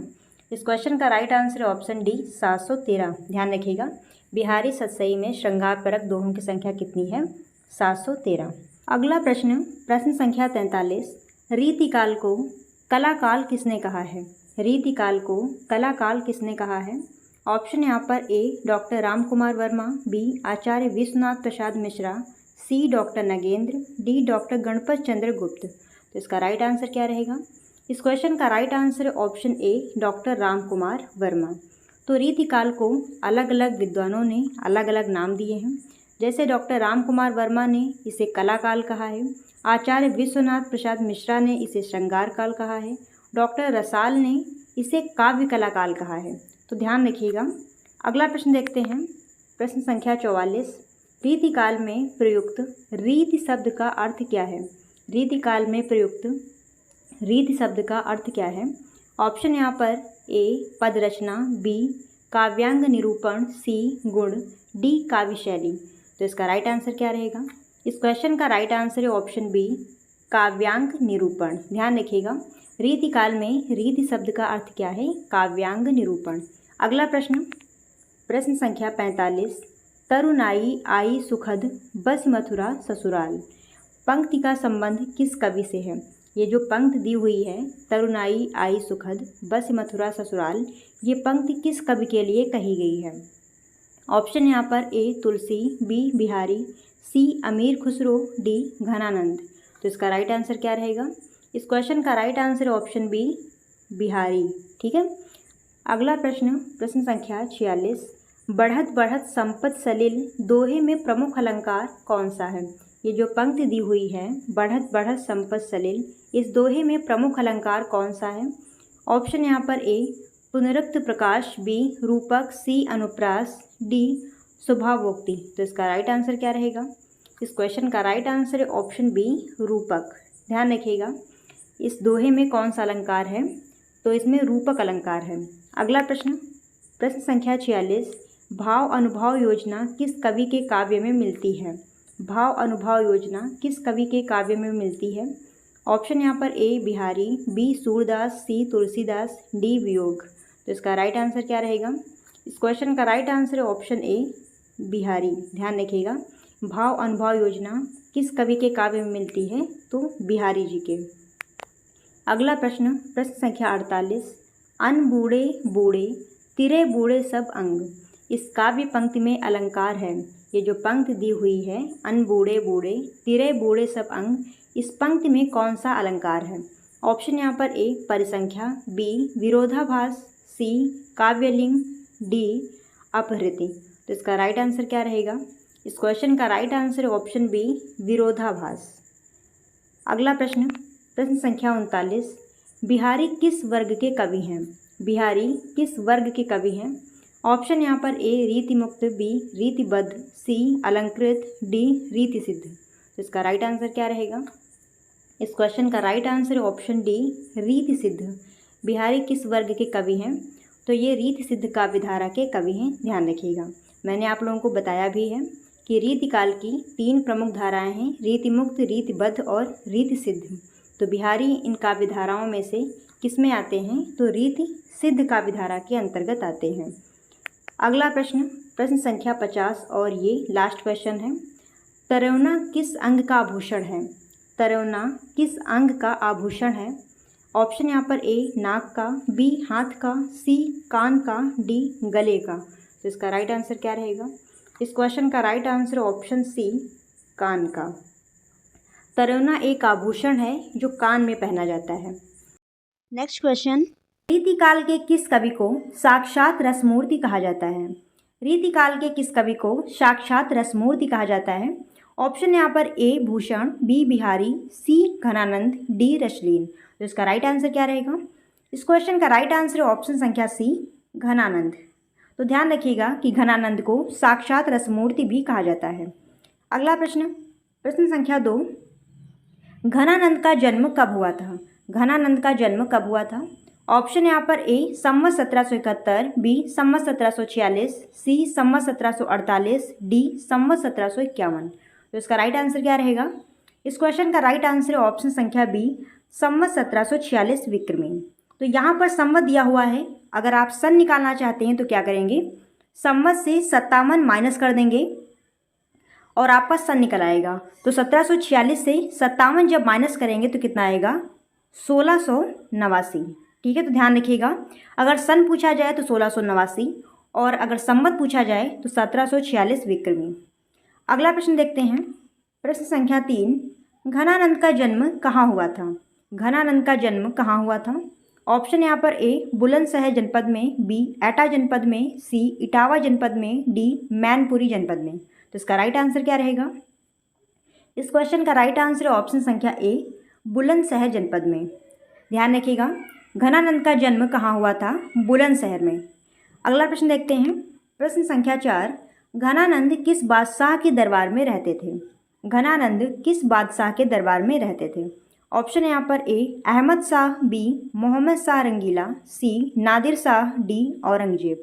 तो इसका राइट आंसर क्या रहेगा? इस क्वेश्चन का राइट आंसर ऑप्शन संख्या बी मोहम्मद शाह रंगीला। ध्यान रखिएगा, घनानंद किस बादशाह के आश्रय में रहते थे? तो मोहम्मद शाह रंगीला। अगला प्रश्न है, प्रश्न संख्या 5, घनानंद की काव्य भाषा है? घनानंद की काव्य भाषा है। ऑप्शन यहाँ पर ए ब्रजभाषा, बी बुंदेलखंडी, सी अवधी, डी भोजपुरी। तो इसका राइट आंसर क्या रहेगा? इस क्वेश्चन का राइट आंसर ऑप्शन संख्या ए ब्रजभाषा। घनानंद ने अपनी रचनाएं ब्रजभाषा में की हैं। अगला प्रश्न, प्रश्न संख्या 6, घनानंद बादशाह के दरबार में किस पद पर कार्यरत थे? घनानंद बादशाह के दरबार में किस पद पर कार्यरत थे? ऑप्शन यहाँ पर ए वजीर, बी मुंशी, सी मीर मुंशी, डी सेनापति। तो इसका राइट आंसर क्या रहेगा? इस क्वेश्चन का राइट आंसर ऑप्शन संख्या सी मीर मुंशी। ध्यान रखिएगा, घनानंद बादशाह मोहम्मद शाह रंगीले के दरबार में मीर मुंशी के पद पर विद्यमान थे। ठीक है, अगला प्रश्न देखते हैं, प्रश्न संख्या 7, घनानंद किस काल के कवि हैं? घनानंद किस काल के कवि हैं? ऑप्शन यहाँ पर ए भक्ति काल के, बी आधुनिक काल के, सी रीति काल के, डी आदि काल के। तो इसका राइट आंसर क्या रहेगा? इस क्वेश्चन का राइट आंसर ऑप्शन संख्या सी रीति काल के। घनानंद रीति काल के कवि हैं। अगला प्रश्न, प्रश्न संख्या 8, घनानंद रीति काल की किस काव्यधारा से संबंधित हैं? घनानंद रीति काल की किस काव्यधारा से संबंधित हैं? ऑप्शन यहाँ पर ए रीतिबद्ध धारा, बी रीति मुक्त धारा, सी रीति सिद्ध धारा, डी रीति समृद्ध धारा। तो इसका राइट आंसर क्या रहेगा? इस क्वेश्चन का राइट आंसर ऑप्शन संख्या बी रीति मुक्त धारा। ठीक है, ध्यान रखिएगा, रीति काल की 3 धाराएं हैं, रीतिबद्ध, रीति सिद्ध और रीति मुक्त। और जो 4th नंबर की है यानी कि जो डी ऑप्शन दिया है रीति समृद्ध धारा, ये कोई धारा नहीं है। ठीक है, रीतिकाल की केवल 3 ही धाराएं हैं, रीतिबद्ध, रीति मुक्त और रीति सिद्ध। तो जो घनानंद है ये किस काव्य धारा से संबंधित है? तो रीति मुक्त काव्य धारा, ध्यान रखिएगा। अगला प्रश्न, प्रश्न संख्या 9, घनानंद की प्रिया का नाम था। घनानंद की प्रिया का नाम था। ऑप्शन यहाँ पर ए चंदा, बी गुलबदन, सी पद्मावती, डी सुजान। तो इसका राइट आंसर क्या रहेगा? इस क्वेश्चन का राइट आंसर ऑप्शन संख्या डी सुजान। ध्यान रखिएगा, इनकी प्रिया या फिर प्रेमिका या फिर प्रेयसी कह लीजिए, तो इनकी प्रिया का क्या नाम था? सुजान। अगला प्रश्न, प्रश्न संख्या 10, घनानंद के काव्य में कौन सा रस प्रधान है? घनानंद के काव्य में कौन सा रस प्रधान है? ऑप्शन यहाँ पर ए करुण रस, बी वियोग रस, सी रौद्र रस, डी संयोग श्रृंगार। तो इसका राइट आंसर क्या रहेगा?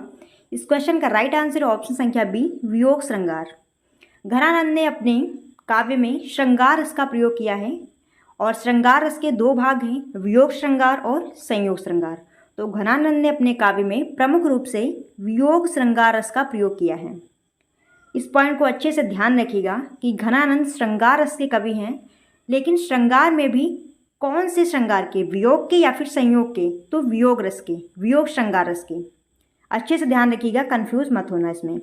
अगला प्रश्न है प्रश्न संख्या 11, घनानंद दिल्ली से वृंदावन क्यों आए? घनानंद दिल्ली से वृंदावन क्यों आए? ऑप्शन यहाँ पर ए स्वेच्छा से, बी बादशाह से नाराज होकर आए, सी बादशाह के निकालने से आए, डी भागवत भक्ति के लिए आए। तो इसका राइट आंसर क्या रहेगा? इस क्वेश्चन का राइट आंसर ऑप्शन संख्या सी बादशाह के निकालने से आए। ये मोहम्मद शाह रंगीले के दरबार में रहते थे, लेकिन फिर क्या होता, बादशाह इन्हें अपने दरबार से निकाल देते हैं और ये दिल्ली से वृंदावन चले आते हैं। ठीक है, अगला प्रश्न, प्रश्न संख्या 12, घनानंद के काव्य की मूल प्रेरणा थी। घनानंद के काव्य की मूल प्रेरणा थी। ऑप्शन यहाँ पर ए उनकी कल्पना शक्ति, बी उनका समकालीन समाज, सी उनकी प्रेमिका सुजान, डी उनके आश्रयदाता। तो इसका राइट आंसर क्या रहेगा? इस क्वेश्चन का राइट आंसर ऑप्शन संख्या सी उनकी प्रेमिका सुजान। अगला प्रश्न है प्रश्न संख्या 13, निम्नलिखित में से कौन सी रचना घनानंद की नहीं है? निम्नलिखित में से कौन सी रचना घनानंद की नहीं है? ऑप्शन यहाँ पर ए सुजान हित, बी सुजान विनोद, सी कीर्तिलता, डी इश्कलता। तो इसका राइट आंसर क्या रहेगा? इस क्वेश्चन का राइट आंसर ऑप्शन संख्या सी कीर्तिलता।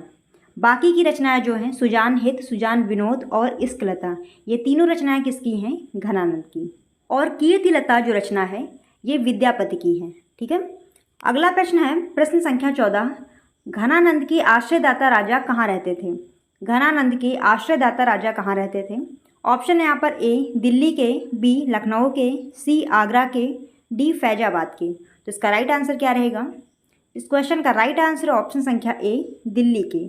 घनानंद के जो आश्रयदाता राजा थे वो कहाँ के थे? दिल्ली के थे, दिल्ली के मोहम्मद शाह रंगीला। अगला प्रश्न देखते हैं प्रश्न संख्या 15, घनानंद जी दीक्षित हुए थे।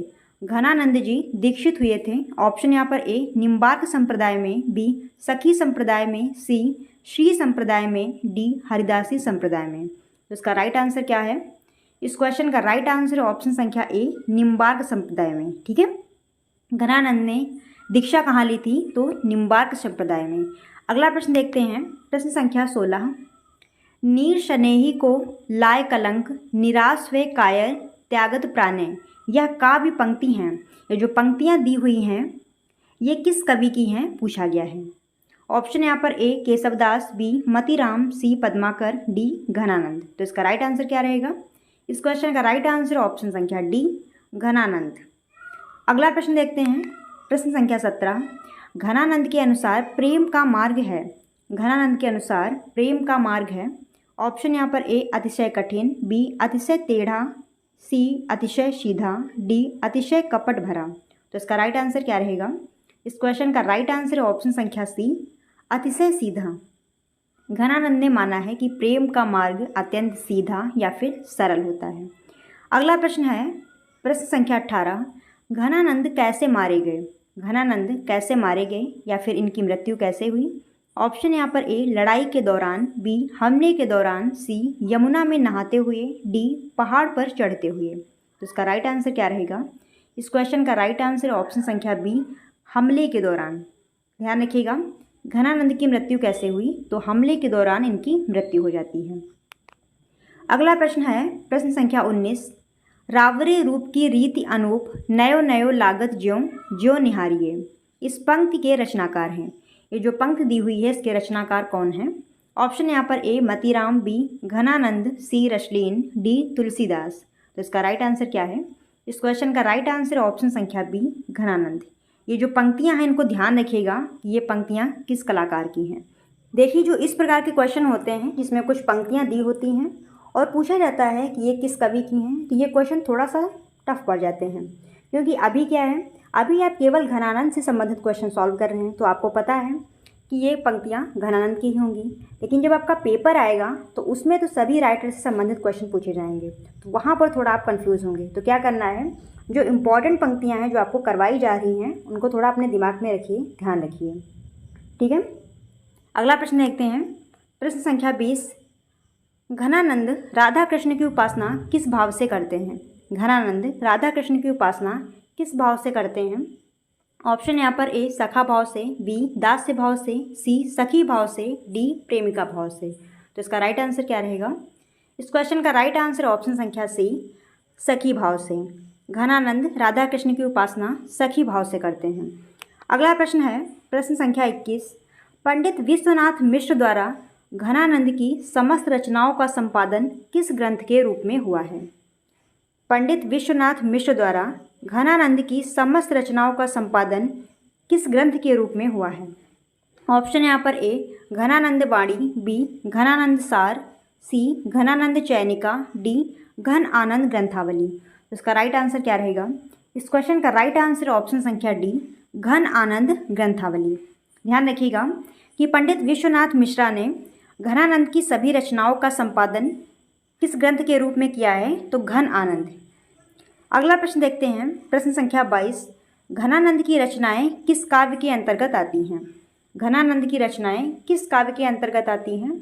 ऑप्शन यहाँ पर ए मुक्तक काव्य, बी प्रबंध काव्य, सी खंड काव्य, डी महाकाव्य। तो इसका राइट आंसर क्या रहेगा? इस क्वेश्चन का राइट आंसर ऑप्शन संख्या ए मुक्तक काव्य। घनानंद की रचनाएं मुक्तक काव्य के अंतर्गत आती हैं। इन्होंने अपनी रचनाएं मुक्तक शैली में की हैं। अगला प्रश्न है प्रश्न संख्या 23, घनानंद के हृदय की बातें कौन जानता था? घनानंद के हृदय की बातें कौन जानता था? ऑप्शन यहाँ पर ए श्री कृष्ण, बी पन्ना, सी सुजान, डी आश्रयदाता। तो इसका राइट आंसर क्या रहेगा? इस क्वेश्चन का राइट आंसर है ऑप्शन संख्या सी सुजान। अब सुजान इनकी प्रेमिका थी, तो इनके हृदय की बातें कौन जानेगा? सुजान ही जानेगी। अगला प्रश्न प्रश्न संख्या 24, घनानंद के प्रेम की कसौटी क्या है? घनानंद के प्रेम की कसौटी क्या है? ऑप्शन यहाँ पर ए संयोग, बी वियोग, डी वात्सल्य, डी विभत्स। तो इसका राइट आंसर क्या रहेगा? इस क्वेश्चन का राइट आंसर ऑप्शन संख्या बी वियोग। अभी आप लोगों को बताया गया है कि घनानंद ने अपनी रचनाएं देखिए, अभी आप लोगों को क्या बताया गया था कि घनानंद ने अपनी रचनाओं में वियोग श्रृंगार रस का प्रयोग किया है। दोस्तों, कुछ क्वेश्चन ऐसे होते हैं जो आपस में रिलेट करते हैं, ठीक है, तो थोड़ा सा ध्यान रख के पढ़ना है। पेपर टाइम क्या होता है, आपके प्रश्न पत्र में 2-4 क्वेश्चन ऐसे आ जाते हैं कि पूरा प्रश्न पत्र पढ़ने के बाद आप उन क्वेश्चन का हल उसी में ढूंढ लेंगे। ये कई बार मेरे साथ भी हुआ है, 1-2 क्वेश्चन मैंने छोड़ दिए, फिर क्या हुआ, जब पूरा पेपर मैंने सॉल्व कर लिया तो आखिरी में उन क्वेश्चन का उत्तर उसी में मिल गया। ठीक है, तो इसी प्रकार से आपको भी करना है, ध्यान रख के पढ़ना है, तो कुछ क्वेश्चन जो हैं वो आपको उसी में मिल जाएंगे। अगला प्रश्न देखते हैं, प्रश्न संख्या 25, घनानंद किसके दरबार में मीर मुंशी थे? घनानंद किसके दरबार में मीर मुंशी थे? ऑप्शन यहाँ पर ए जयसिंह, बी मुहम्मद सारंगीले, सी मानसिंह, डी छत्रसाल। अभी इस क्वेश्चन का आंसर आप सभी देंगे क्योंकि ये भी क्वेश्चन पिछले क्वेश्चन से रिलेट कर रहा है। तो अगर आपने ध्यान से क्वेश्चन पढ़े होंगे पीछे वाले तो आप इस क्वेश्चन का आंसर आसानी से दे सकते हैं। सभी लोग कमेंट बॉक्स में इस क्वेश्चन का आंसर दीजिएगा, देखते हैं कितनों का सही होता है। अगला प्रश्न, प्रश्न संख्या 26, घनानंद कवित्व का संपादन किया है? घनानंद कवित्व का संपादन किया है? ऑप्शन यहाँ पर A doctor Vishwanath Prasad Tiwari, B doctor Satyaprakash Mishra, C doctor Vishwanath Tripathi, D Vishwanath Prasad Mishra. तो इसका राइट आंसर क्या रहेगा? इस क्वेश्चन का राइट आंसर ऑप्शन संख्या डी विश्वनाथ प्रसाद मिश्र। घनानंद कवित्त का संपादन किसने किया? विश्वनाथ प्रसाद मिश्र। अगला प्रश्न है प्रश्न संख्या 27। प्रिय की सुधि सभी प्रकार से क्या रहती है? प्रिय की सुधि सभी प्रकार से क्या रहती है? ऑप्शन यहाँ पर ए उत्सुक, बी व्याकुल, सी बेसुध, डी चिंतित। तो इसका राइट आंसर क्या रहेगा? इस क्वेश्चन का राइट आंसर ऑप्शन संख्या सी बेसुध। देखिए यहाँ पर कवि क्या कह रहे हैं कि प्रिय की सुधि, सुधि का मतलब होता है स्मरण या फिर ध्यान करना। तो जैसे ही प्रिय का स्मरण होता है या फिर ध्यान आता है, जो नायक है वो उसकी यादों में खो जाता है, मग्न हो जाता है या फिर बेसुध हो जाता है। और दोस्तों अगर आपने अभी हमारी वीडियो को लाइक ना किया हो तो प्लीज़ लाइक कर दीजिए। लाइक करने में आपका बहुत ज़्यादा टाइम नहीं चला जाएगा, ठीक है। पसंद आ रही है तो लाइक करिए, और अगर नहीं पसंद आ रही है तो प्लीज़ कमेंट करके बताइए कि इस वीडियो में आप लोगों को क्या पसंद नहीं आया है। अगला प्रश्न प्रश्न संख्या 28। घनानंद किसकी बढ़वार अर्थात वृद्धि नहीं छिपा पा रहे हैं? घनानंद किसकी बढ़वार अर्थात वृद्धि नहीं छिपा पा रहे हैं? बढ़वार का मतलब क्या होता है? वृद्धि या फिर बढ़ोतरी। तो घनानंद किसकी वृद्धि को नहीं छिपा पा रहे हैं? ऑप्शन यहाँ पर ए प्रसन्नता की, बी वेदना की, सी व्याकुलता की, डी उत्सुकता की। तो इसका राइट आंसर क्या रहेगा? इस क्वेश्चन का राइट आंसर ऑप्शन संख्या बी वेदना की। वेदना का मतलब क्या होता है? दुख। और वेदना शब्द का इस्तेमाल वहाँ पर किया जाता है जहाँ पर एक प्रेमी अपनी प्रेमिका से अलग हो जाता है या फिर प्रेमिका अपने प्रेमी से बिछड़ जाती है, उसे देखने को, उससे मिलने को तरसती है, ठीक है। तो ये अपनी वेदना को, अपने दुख को, अपनी पीड़ा को नहीं छिपा पा रहे हैं। अब घनानंद प्रसन्न तो नहीं रह सकते हैं क्योंकि सुजान ने इन्हें धोखा दिया था, तो इसका राइट आंसर वेदना होगा। अगला प्रश्न है प्रश्न संख्या 29। घनानंद कवित्त नामक रचना में कुल कितने छंद संग्रहित हैं? घनानंद कवित्त नामक रचना में कुल कितने छंद संग्रहित हैं? ऑप्शन यहाँ पर ए 707, बी 108, सी 909, डी 505। तो इसका राइट आंसर क्या रहेगा? इस क्वेश्चन का राइट आंसर ऑप्शन संख्या डी 555। घनानंद कवित्त नामक जो रचना है उसमें कितने छंद हैं? तो 505 छंद हैं, ध्यान रखिएगा। फिर नेक्स्ट क्वेश्चन प्रश्न संख्या 30। घनानंद के लिए सदैव अमावस किस कारण है?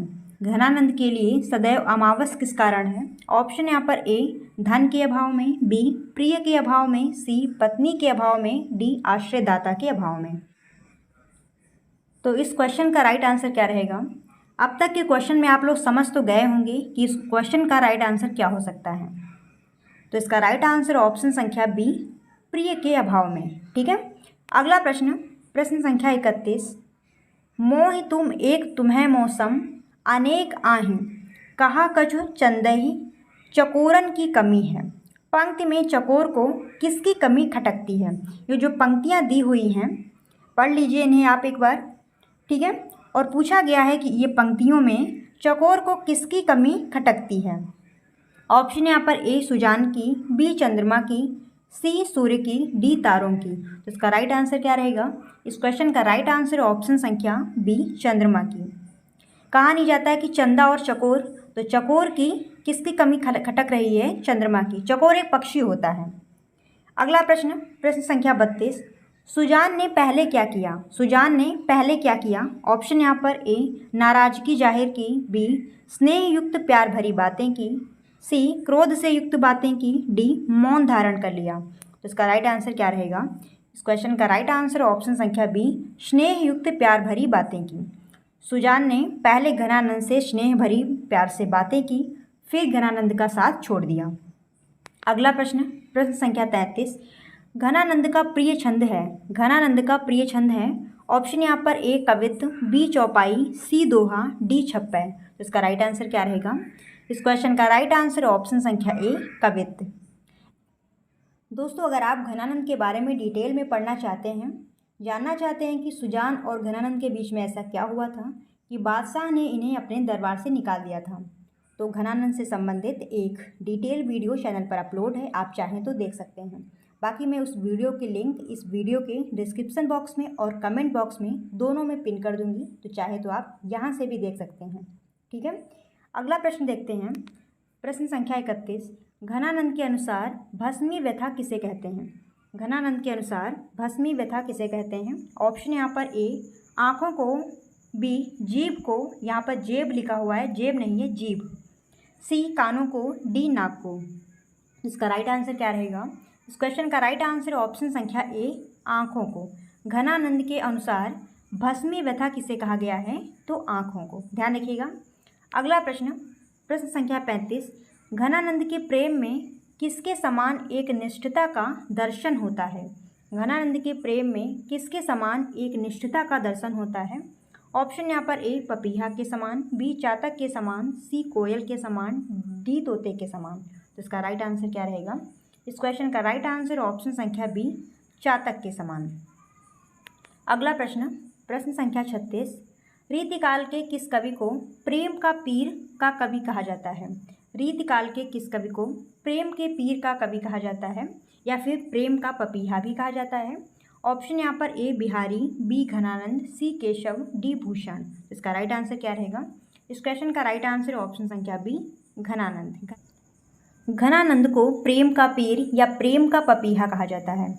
इस पॉइंट को ध्यान रखिएगा। अगला प्रश्न, प्रश्न संख्या 37। वियोगिनी के नयन रूपी मेघ किससे भरे हैं? वियोगिनी के नयन रूपी मेघ किससे भरे हैं? ऑप्शन यहाँ पर ए आंसुओं से, बी हृदय रूपी सागर से, सी आलस्य से, डी सपनों से। इसका राइट आंसर क्या रहेगा? इस क्वेश्चन का राइट आंसर ऑप्शन संख्या ए आंसुओं से। अगला प्रश्न, प्रश्न संख्या 38। घनानंद को रीतिकालीन प्रभाव से मुक्त किसने माना है? घनानंद को रीतिकालीन प्रभाव से मुक्त किसने माना है? ऑप्शन यहाँ पर ए आचार्य रामचंद्र शुक्ल ने, बी महावीर प्रसाद द्विवेदी ने, सी विश्वनाथ प्रसाद मिश्र ने, डी हजारी प्रसाद द्विवेदी ने। तो इसका राइट आंसर क्या रहेगा? इस क्वेश्चन का राइट आंसर ऑप्शन संख्या ए आचार्य रामचंद्र शुक्ल ने। आचार्य रामचंद्र शुक्ल ने घनानंद को रीतिकालीन प्रभाव से मुक्त माना है। अगला प्रश्न देखते हैं। प्रश्न संख्या 39। घन आनंद मीत सुजान बिना सब ही मुख सज समाज टरे किसकी पंक्ति हैं? ये जो पंक्तियाँ दी हुई हैं ये किसकी हैं? ऑप्शन यहाँ पर ए बिहारी, बी घनानंद, सी सुजान, डी तीनों। इसका राइट आंसर क्या रहेगा? इस क्वेश्चन का राइट आंसर ऑप्शन संख्या बी घनानंद। अगला प्रश्न, प्रश्न संख्या 40। मनमोहन तो अनमोह करो में प्रेमिका ने मनमोहन कहकर किसको संबोधित किया है? ये जो पंक्ति दी हुई है मनमोहन तो अनमोह करो, इस पंक्ति में प्रेमिका ने मनमोहन कहकर किसको संबोधित किया है? ऑप्शन यहाँ पर ए प्रिय को, बी पपीहे को, सी कृष्ण को, डी चातक को। तो इसका राइट आंसर क्या रहेगा? इस क्वेश्चन का राइट आंसर ऑप्शन संख्या ए प्रिय को। अगला प्रश्न, प्रश्न संख्या 41। घनानंद के अनुसार दाता का गौरव किस पर निर्भर होता है? घनानंद के अनुसार दाता का गौरव किस पर निर्भर होता है? ऑप्शन यहाँ पर ए प्रजा, बी याचक, सी राजा, डी उपरोक्त में से कोई नहीं। तो इसका राइट आंसर क्या रहेगा? इस क्वेश्चन का राइट आंसर ऑप्शन संख्या बी याचक। ठीक है, अगला प्रश्न, प्रश्न संख्या 42। कारी कूरी कोकिला कहाँ को बैर काढ़त री पंक्ति के रचयिता कौन है? या जो पंक्ति दी है इसके रचयिता कौन है? ऑप्शन यहाँ पर ए बिहारी, बी भूषण, सी मीराबाई, डी घनानंद। इसका राइट आंसर क्या रहेगा? इसका राइट आंसर ऑप्शन संख्या डी घनानंद। अगला प्रश्न, प्रश्न संख्या 43।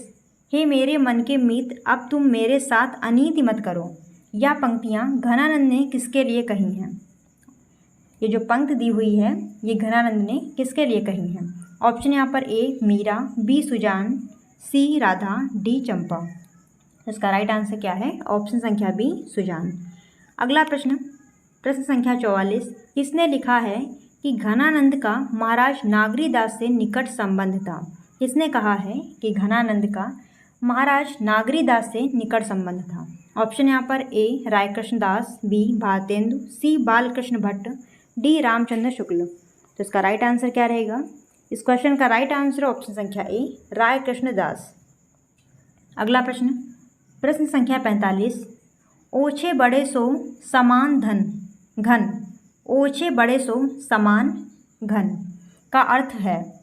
ऑप्शन यहाँ पर ए छोटे व्यक्ति छोटे ही होते हैं। बी, तुम्हारे लिए छोटे बड़े समान हैं। सी, छोटे व्यक्तियों का सिर झुकाकर रखना चाहिए। डी, उपरोक्त सभी। तो इसका राइट आंसर क्या रहेगा? इस क्वेश्चन का राइट आंसर ऑप्शन संख्या बी, तुम्हारे लिए छोटे बड़े समान हैं। ये जो लाइन दी है, ओछे बड़े सो समान घन, इसका अर्थ क्या है? तुम्हारे लिए छोटे बड़े समान हैं। अगला प्रश्न, प्रश्न संख्या 46। कवि ने किसको दूत बनाकर अपनी प्रियतम सुजान के पैरों की धूल लाने की प्रार्थना की है? कवि ने किसको दूत बनाकर अपनी प्रियतम सुजान के पैरों की धूल लाने की प्रार्थना की है? ऑप्शन यहाँ पर ए बादल, बी कोयल, सी पवन, डी मोर। तो इसका राइट आंसर क्या रहेगा? इसका राइट आंसर ऑप्शन संख्या सी पवन। पवन यानी कि वायु, हवा। अगला प्रश्न, प्रश्न संख्या 47। घनानंद की रचनाओं में प्रधानता है। घनानंद की रचनाओं में प्रधानता है। ऑप्शन यहाँ पर ए श्रृंगार रस, बी करुण रस, सी हास्य रस, डी वीर रस। इसका राइट आंसर क्या रहेगा? इस क्वेश्चन का राइट आंसर ऑप्शन संख्या ए श्रृंगार रस। अगला प्रश्न, प्रश्न संख्या 48। उत्तर मध्यकाल का दूसरा नाम है। उत्तर मध्यकाल का दूसरा नाम है। ऑप्शन यहाँ पर ए भक्तिकाल, बी रीतिकाल, सी वीर गाथा काल, डी आदिकाल। तो इसका राइट आंसर क्या रहेगा? इस क्वेश्चन का राइट आंसर ऑप्शन संख्या बी रीतिकाल। या फिर अगर ऐसे पूछा जाए कि रीतिकाल का दूसरा नाम कौन सा है, तो उत्तर मध्यकाल। ध्यान रखना है कि रीतिकाल का दूसरा नाम कौन सा है? उत्तर मध्यकाल। अगला प्रश्न, प्रश्न संख्या 39। रीतिकाल का प्रमुख रस था। रीतिकाल का प्रमुख रस था। ऑप्शन यहाँ पर ए शांत, बी वात्सल्य, सी वीर, डी श्रृंगार। इसका राइट आंसर क्या रहेगा? इस क्वेश्चन का राइट आंसर ऑप्शन संख्या डी श्रृंगार। रीतिकाल का प्रमुख रस कौन सा है? श्रृंगार रस। यानी कि रीतिकाल में अधिकतर रचनाएं श्रृंगार रस में की गई हैं। अगला प्रश्न, प्रश्न संख्या 50, और ये आपका लास्ट प्रश्न है, आखिरी प्रश्न है ये। घनानंद की नायिका के हंसने पर फूलों की वर्षा हो रही है। घनानंद की नायिका के हंसने पर फूलों की वर्षा हो रही है। ए मुख के ऊपर, बी कंठ ऊपर, सी नायक ऊपर, डी उर ऊपर। इसका राइट आंसर क्या रहेगा? इस क्वेश्चन का राइट आंसर ऑप्शन संख्या डी उर ऊपर। उर का मतलब क्या होता है? हृदय। ठीक है, तो आज के लिए बस यहीं तक। आई होप आप लोगों को मेरी ये वीडियो पसंद आई होगी। वीडियो पसंद आई हो तो वीडियो को लाइक ज़रूर करिएगा, और अगर आप हमारे चैनल पर नए हों तो चैनल को सब्सक्राइब भी कर लीजिएगा। फिर मिलते हैं दोस्तों ऐसे किसी नई वीडियो के साथ। तब तक आप बने रहिए हमारे साथ। धन्यवाद दोस्तों, जय हिंद।